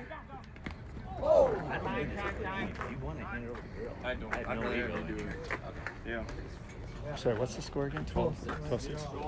What inning are we in? Bushy, we want you hitting, kid. Come on. Dan, what's the score? 12-6. What inning are we in? 7. So Lip just told Bushy that we want him hitting. I think that'll be the end of the bunting. Here you go, Bushy! Come on, Bushy. Bushy's got a couple hits for us in the tournament. Doing the limbo up there. That was Matrix-esque. I mean, he rocked back on his heels and leaned back like he was Neo. I know. Keep mixing them. I wonder if there's any character that would belong, any character on our team that would belong in a Matrix movie. It's probably Brian Bushman. Maybe one of those. Oh God! Ralston children, that is why we stand. I hope you guys had on your 3D glasses because that almost hit me. I got that. That came right into their living rooms. That was crazy. Did it come in? All right, that's a ground ball that goes behind the runner. Paul's wheeling for third. He's going to get in there standing. Joe comes in. He's safe. Attaboy Bushy! It's like, oh, I can still run. All right, 51 to the bottom. 51 to the bottom. Let's go, Pat. Get some, kid. Attaboy Bushy. Is this certified? We have a couple of different Mammoth tusk celebratory moves. We just saw the Brian Bushman variation, which is to bring the elbows in and use your pinkies as a tusk. There's a fly ball to center. I think that's going to drop. Drop. Base hit for Pat. That's going to knock in a run.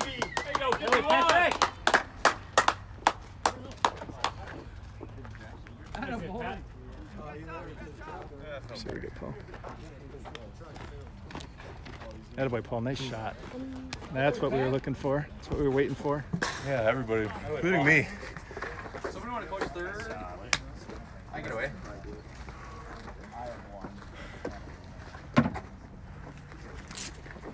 You got it? You want me to take it? Yeah, I got it.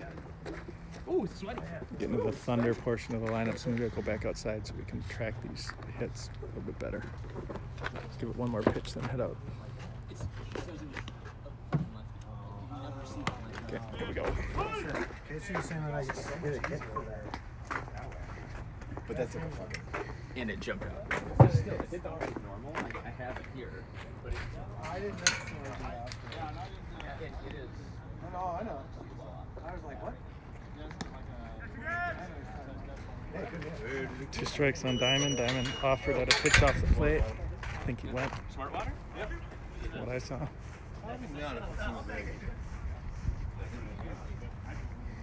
And is liable to do something dynamic, so let's try to get this in frame. It's a ground ball. That's going to get behind Pat. Another base hit to right. Bushy's rounding third, heads home, touches home plate.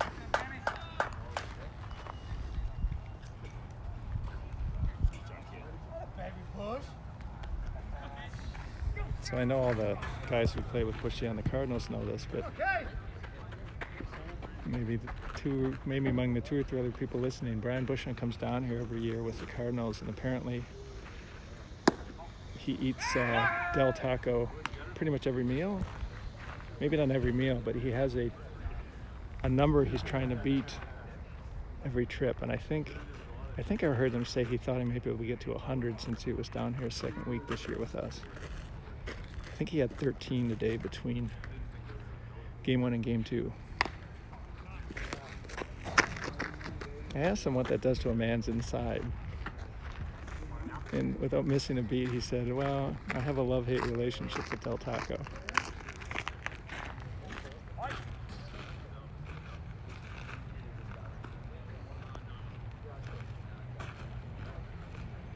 Just got a message about the indoor baseball experience account. I don't know what that was all about, but we're still rolling here, so I think we're still online.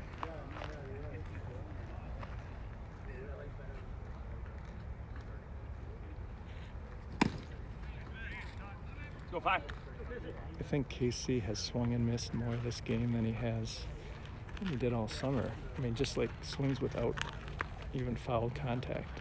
Maybe I'm overestimating how often. Boy, something about he just said lay off that pitch, shaking his head. did a really nice job last at bat. Had a fastball middle in, and he brought the hands in and barreled the ball over the third baseman. That's the second time he's chased that pitch. He's a little frustrated with himself. It's Billy. Billy's had a good game. Hits some balls hard. I don't think there's anybody in the lineup who hasn't, certainly in the starting lineup. I mean, Paul Murphy came in, hit a ball hard. Bushy hit a ball hard. Pat got on base with a single. Wasn't particularly hard, but it was a bean ball. Billy drops the head, flicks the bat, jogs down to first.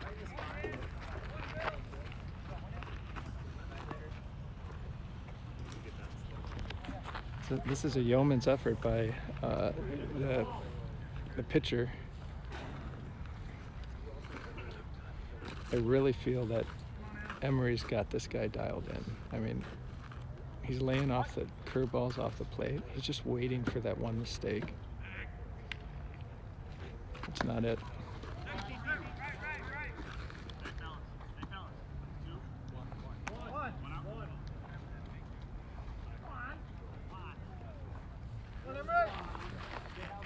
It just feels like this guy, especially a curveball, if he makes him, because I really feel like he's got that timed out. Curveball and hits too much of the plate, this could be a grand slam. It's a high curveball or high something. Or he's got to duck out of the way. He's got nowhere to put him. Doesn't mean he's going to see anything to hit. Might be getting a Barry Bonds treatment here.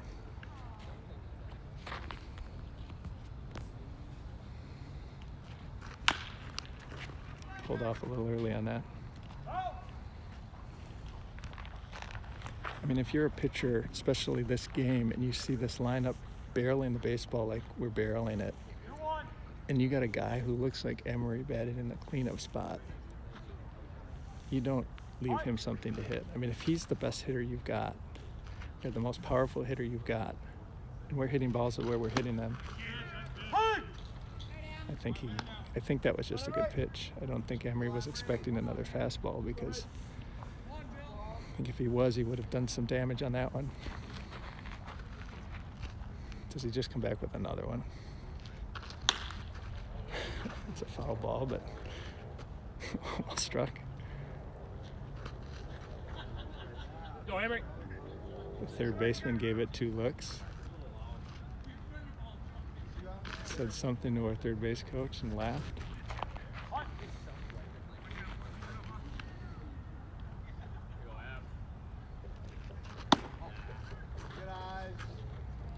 That's maybe the 4th time I've seen Emery lay off that high fastball.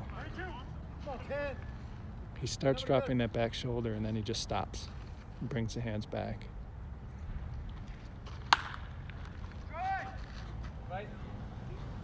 That he hit almost sideways.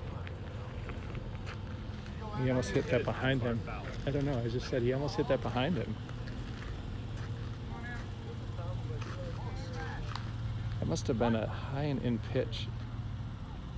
When he made contact, it was like his bat was parallel to the third base dugout. Oh, he got away with one there. Also fouled it off his foot. That hurts so much. And that hurts when you're a Punch and Judy guy.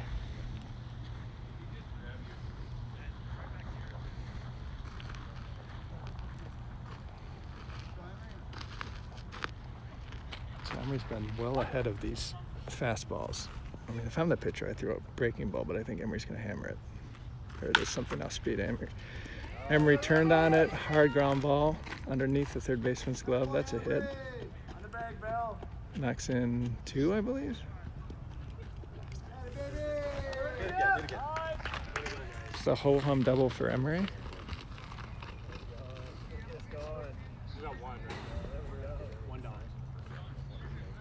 So that was a pretty good battle.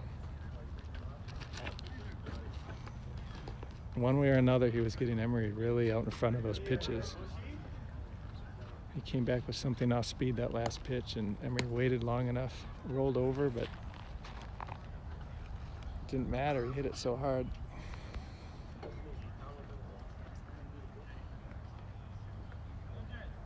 TEG tells Matt that Teddy says hi. Okay. Looks like we've got a new pitcher.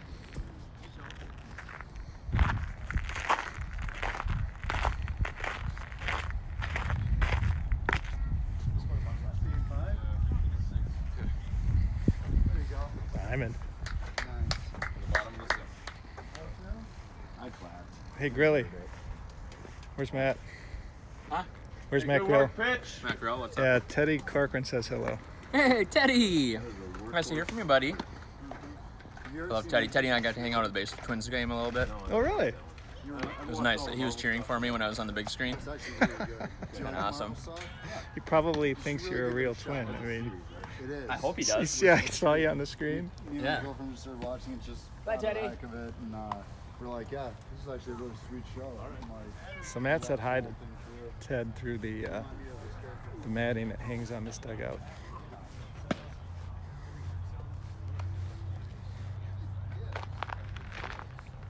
So I expect tomorrow, again, assuming that we finish this one out, and it's looking like we're going to, we'll get a bye. So I would expect maybe a start about the same time as this game. Maybe a little earlier. We were supposed to play, I think, an hour earlier than this, but they moved the game back a little bit because we had to travel a ways to get here. But we'll announce the time on our Mammoth Twitter feed as soon as we find out, and we'll have the stream for you.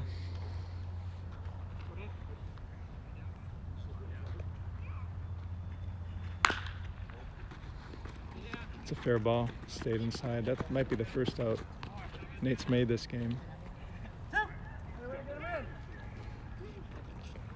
I don't know what's going on with the scorebook in terms of who's having, 3 for 4, 4 for 5. I imagine, I don't know, there's got to be at least one hitter who's not gotten out. Maybe not, but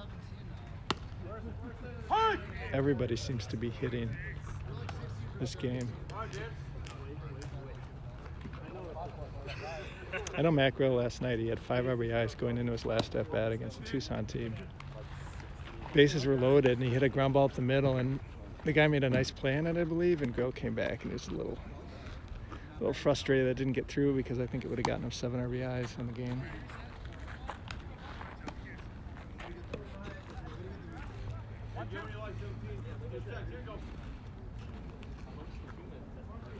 It was a little bit a wild swing from Dan. Let's see if he dials it in here a little bit. There's 2 strikes.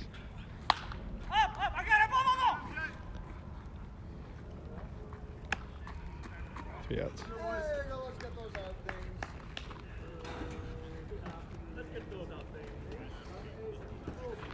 I believe it's top 8.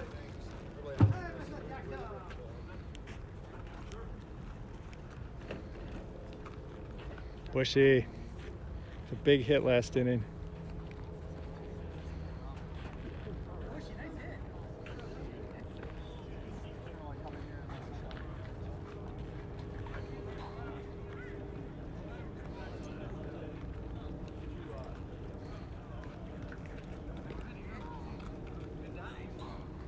Another inning from Kenny. Oh yeah, you still got it.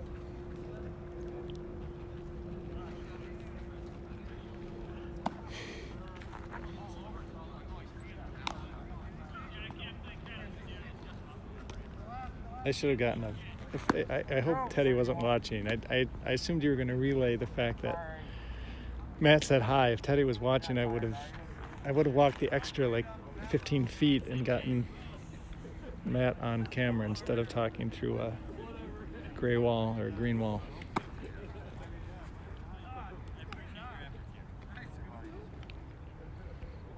It's just a nice moment between Kenny and Lip. Kenny said, I appreciate the effort. Lip said, you too.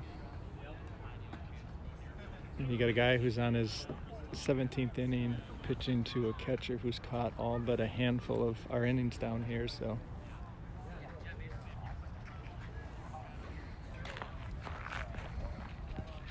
A couple of Iron Men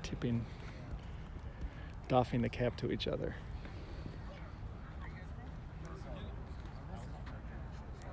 Batter asking Lip where we're from. Lip said something that made the batter laugh. Probably something about the weather. Usually when you talk to teams and they ask where you're from, you tell them Minnesota. The next part of the conversation is something about the weather, either the weather down here or the weather back home.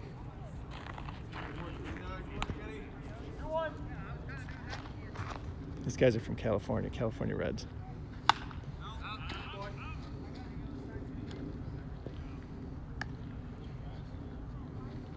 Unless there's a town in California somewhere else, but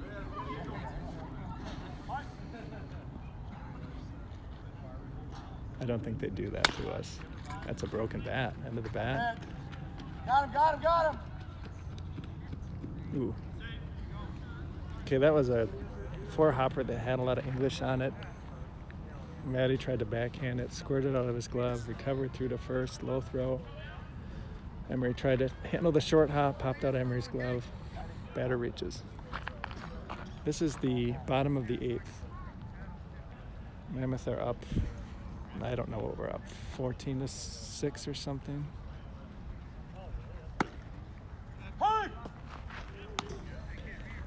Last inning, Randy asked if Kenny wanted to go back out there. Kenny said he could, so Randy said go ahead.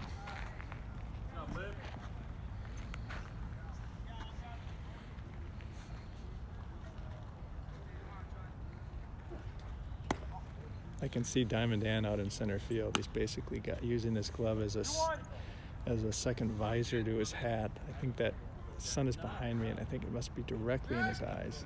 Don't think he can see very well.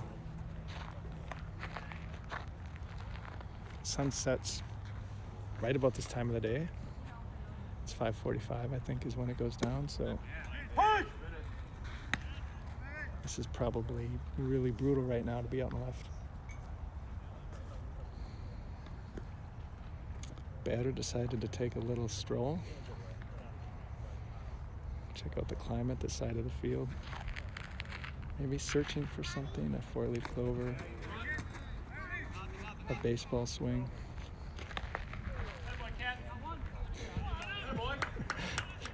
So that was strike 3. Kind of took a 3/4 swing. And I think he was actually trying to sell it as a check swing because he started backing the truck back up to the batter's box. Everything but the beeping sound. He just dropped his head and walked back towards the dugout. A broken and dispirited man.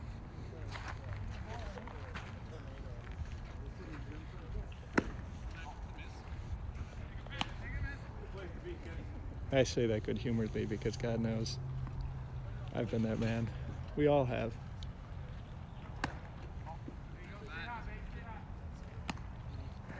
Nothing but respect for the fraternity of old man baseball players who come down here every year.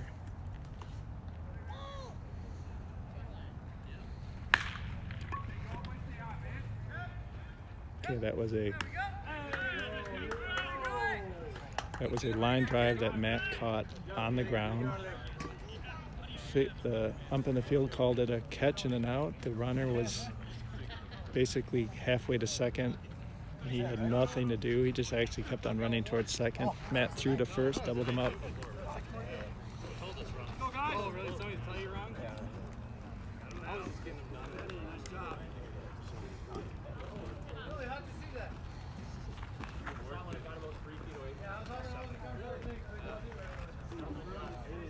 Yeah, we've never really had any issues. The Lumberjacks have never really had any serious issues with other players, other teams.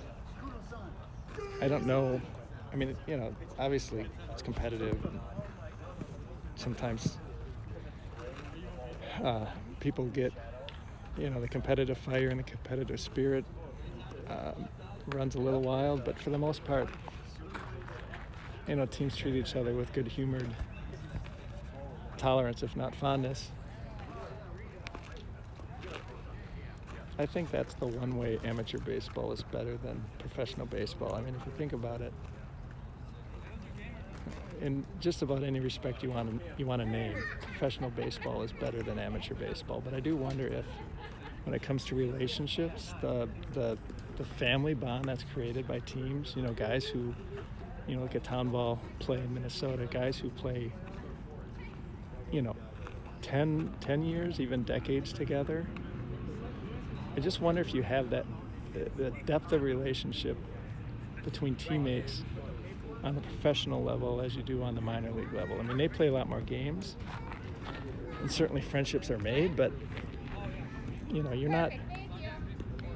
not returning year after year and kind of transitioning through life and transitioning through all the stages of life with the same group of people. I noticed that with the Skeeters, you know, when a lot of the Skeeters joined, when we started playing 12, 13 years ago, most of the guys, if they were married at all, they certainly didn't have kids. And now most of them have kids, and, you know, they're dealing with all the issues that fathers deal with, and they're kind of dealing with them together. So I just wonder, I think that's, if I had to point to one thing where amateur baseball is better than professional baseball, I think I'd make the argument that it's the relationships you forge with teammates and likewise opponents that you see year after year.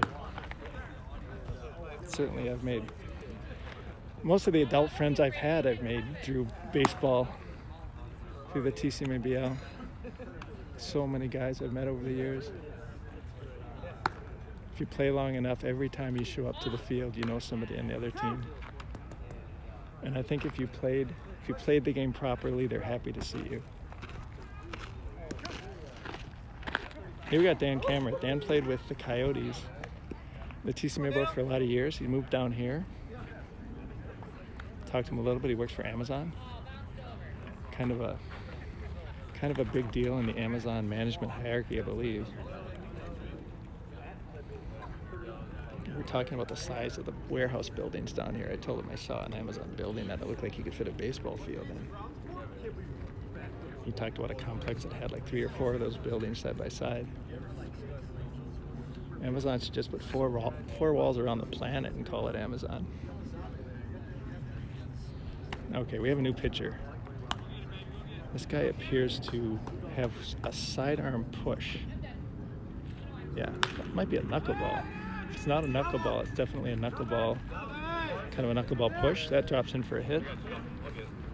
It's kind of a shot put delivery.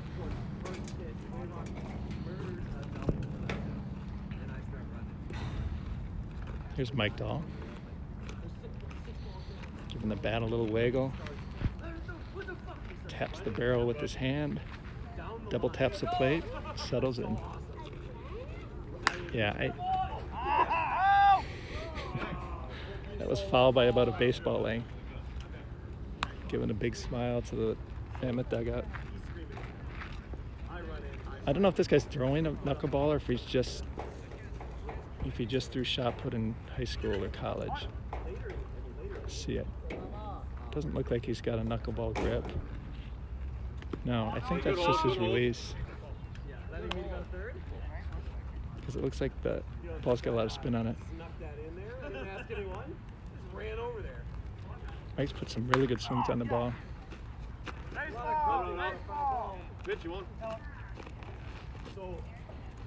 Mike's put some good swings on the ball today. I think his last contact, the contact he made last at bat, he had a one hot, just vicious line drive to the shortstop. I think that's the hardest hit ball he's had this tournament. So I think he's really amped up to do something like that. That's a line drive to right center. Dan Cameron wheeling to third. Attaboy, Dan. First and third. Here's Paul Murphy. Call him Murph. Every time they say Murph, I think of Matthew McConaughey and the movie Interstellar. I think his daughter's name was Murph. It's a pretty good nickname, pretty good baseball player named Murph. I think it's hard to be an asshole if your name is Murph. Oh wow, that's a nice catch.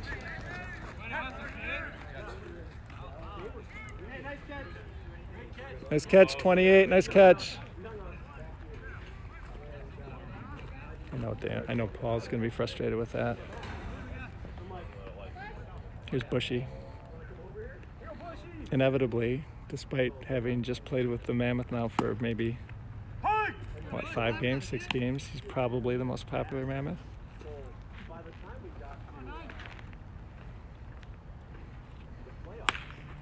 There's kind of a lunge swing. Oh, I think it turned 2. Nice play. Nifty little 2 there. Shortstop and second baseman. Attaboy, Dan. Good hustle from first to third. I appreciated that. I could tell you were mildly regretting it as it was happening. Questioning life decisions at that point.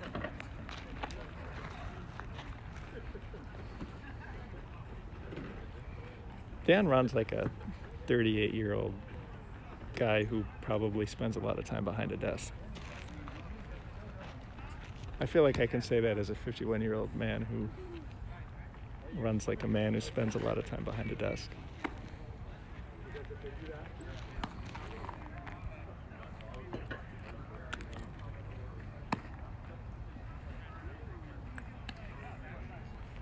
Yeah, another difference, pros can get traded mid-season, yeah.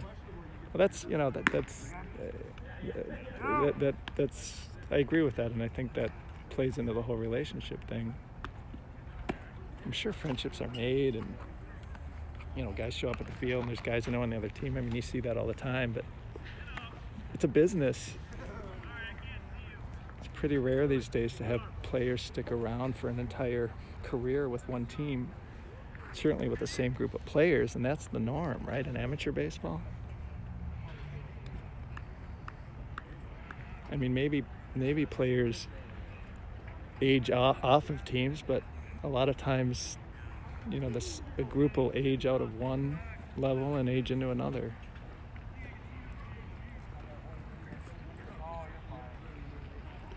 Like I said, the best friends I've made as an adult have been in baseball. I mean, Ken Wangler, for instance, is probably the best friend I've made in baseball. Not probably, he is. Interesting follow through there. Took a hard swing and kind of let that hand extend, like he hit it somewhere other than behind home plate, which is where it went. Tell him Blue that's inside. Now, I don't think he's seen a lot of action today, so I think this is probably more important to him than it is to a lot of other people at the field at this point. But hey, I was there this morning, so it's a good swing. I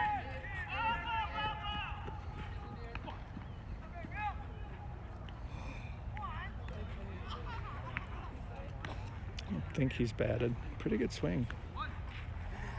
Carlos Baerga build.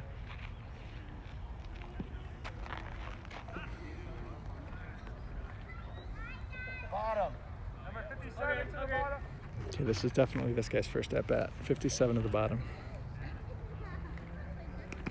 When we're way up, I sometimes quietly root for these kind of guys. I mean,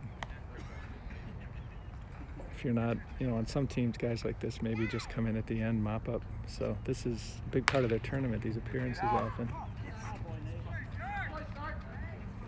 Solid contact to the first baseman. Kind of swore at his helmet. I think that helmet maybe popped off as he was swinging or something. So I think this is it.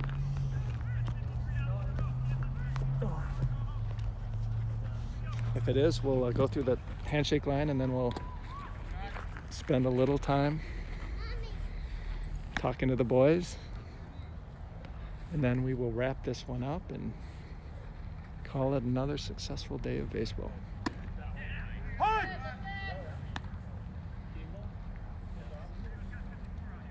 This is our leadoff hitter. Like I said earlier, Kenny would not have been player of either game. I mean, I think you can make an argument for this one, but he's definitely the player of the day. He might have been able to make an argument for the first game. I mean, nobody really hit. Probably have to give it to Emery. I don't know who Diamond Dan gave his Diamond Award to. He might have given it to Kenny. Might have been Emery. Emery had 2 triples game 1. I think that's going to be it. No, I think that's going to drop. Ratchet diving catch to end the game. Let's go do the handshake line. I'm going to steal some valor here. Walk through the handshake line like I had some role in this.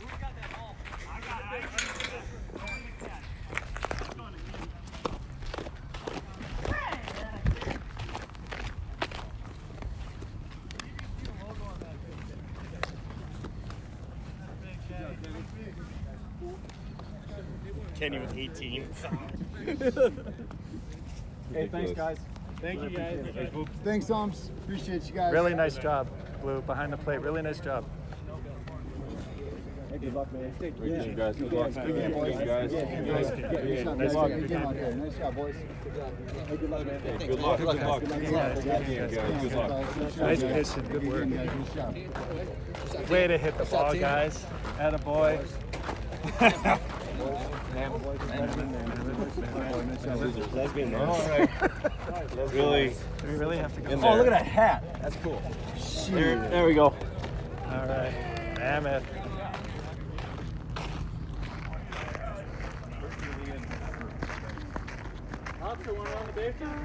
Nice job, boys. Hey, Kenny.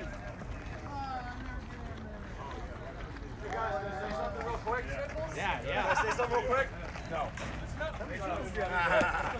Just want to say, good stuff in the pool play. That's good stuff, all right? And Ken, I mean, Jesus Christ, guys. Like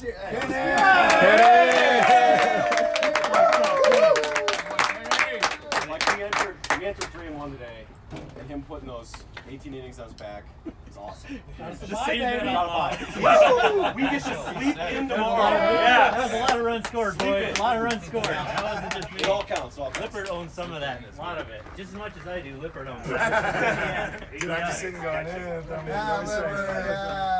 This has been so much fun so far, guys. Like, I am having a ton of fun. I appreciate all of you. All of you. We're not done, though. We're not done. We're not done. I believe sincerely that we're the best team in this tournament. Yep. Sincerely. We have to go out there and prove it now. We have 3 games left. We go out there, we prove it. That's it. One game at a time. Guys, there's no better feeling than getting a ring in this shit. We're getting it. It's the fucking best. We're the best. The kids still here? Yeah. They know the word best. They know the word fuck. Everybody does what they need to do. Get the job done. Randy's gonna lead us the way. This is awesome. Let's go. Let's go. Hey, Mammoth on 3. 1, 2, 3, Mammoth! Let's go! Hey, Kenny. This one's actually, it's a gamer from this game, and this has got this, you can see the... I'll take that one. Take that one. Good job, guys. Yeah. And then Grilly. Kenny absolutely fucked the hell out of me. Grilly. Kenny just banged the ball. Laid him down. This one's okay. Kenny just slayed. At the end. Remind me. I will, Randy. I won't forget. Oh, thank you. This is a little bit better. So I think 2 or 3 tomorrow. I think they let me know. Oh, I was, No. text it out or whatever. And I'm giving it location, to you so you can address see. 21. Okay. Yes. Kenny's No, giving the it to you. address Full is shake. 21. He's trying to What was the final score on that one? If you need a ball, it says 21. Oh, no, we're good. Yeah. 6? Sure? Yeah. I got some. Nice job, boys. Tweet it out. It might have been like 17 to 6. As it was. Was that? Yeah, for sure. Yeah, it's not full up again. 17-6. Okay, guys, final score I 17 like to when you 6. tweeted about touching a little baby man. The sun sets on another successful day of Mammoth baseball. So We won't know the schedule until later tonight. Like I said a little bit earlier, we will surely post it on the Minnesota Mammoth Twitter feed.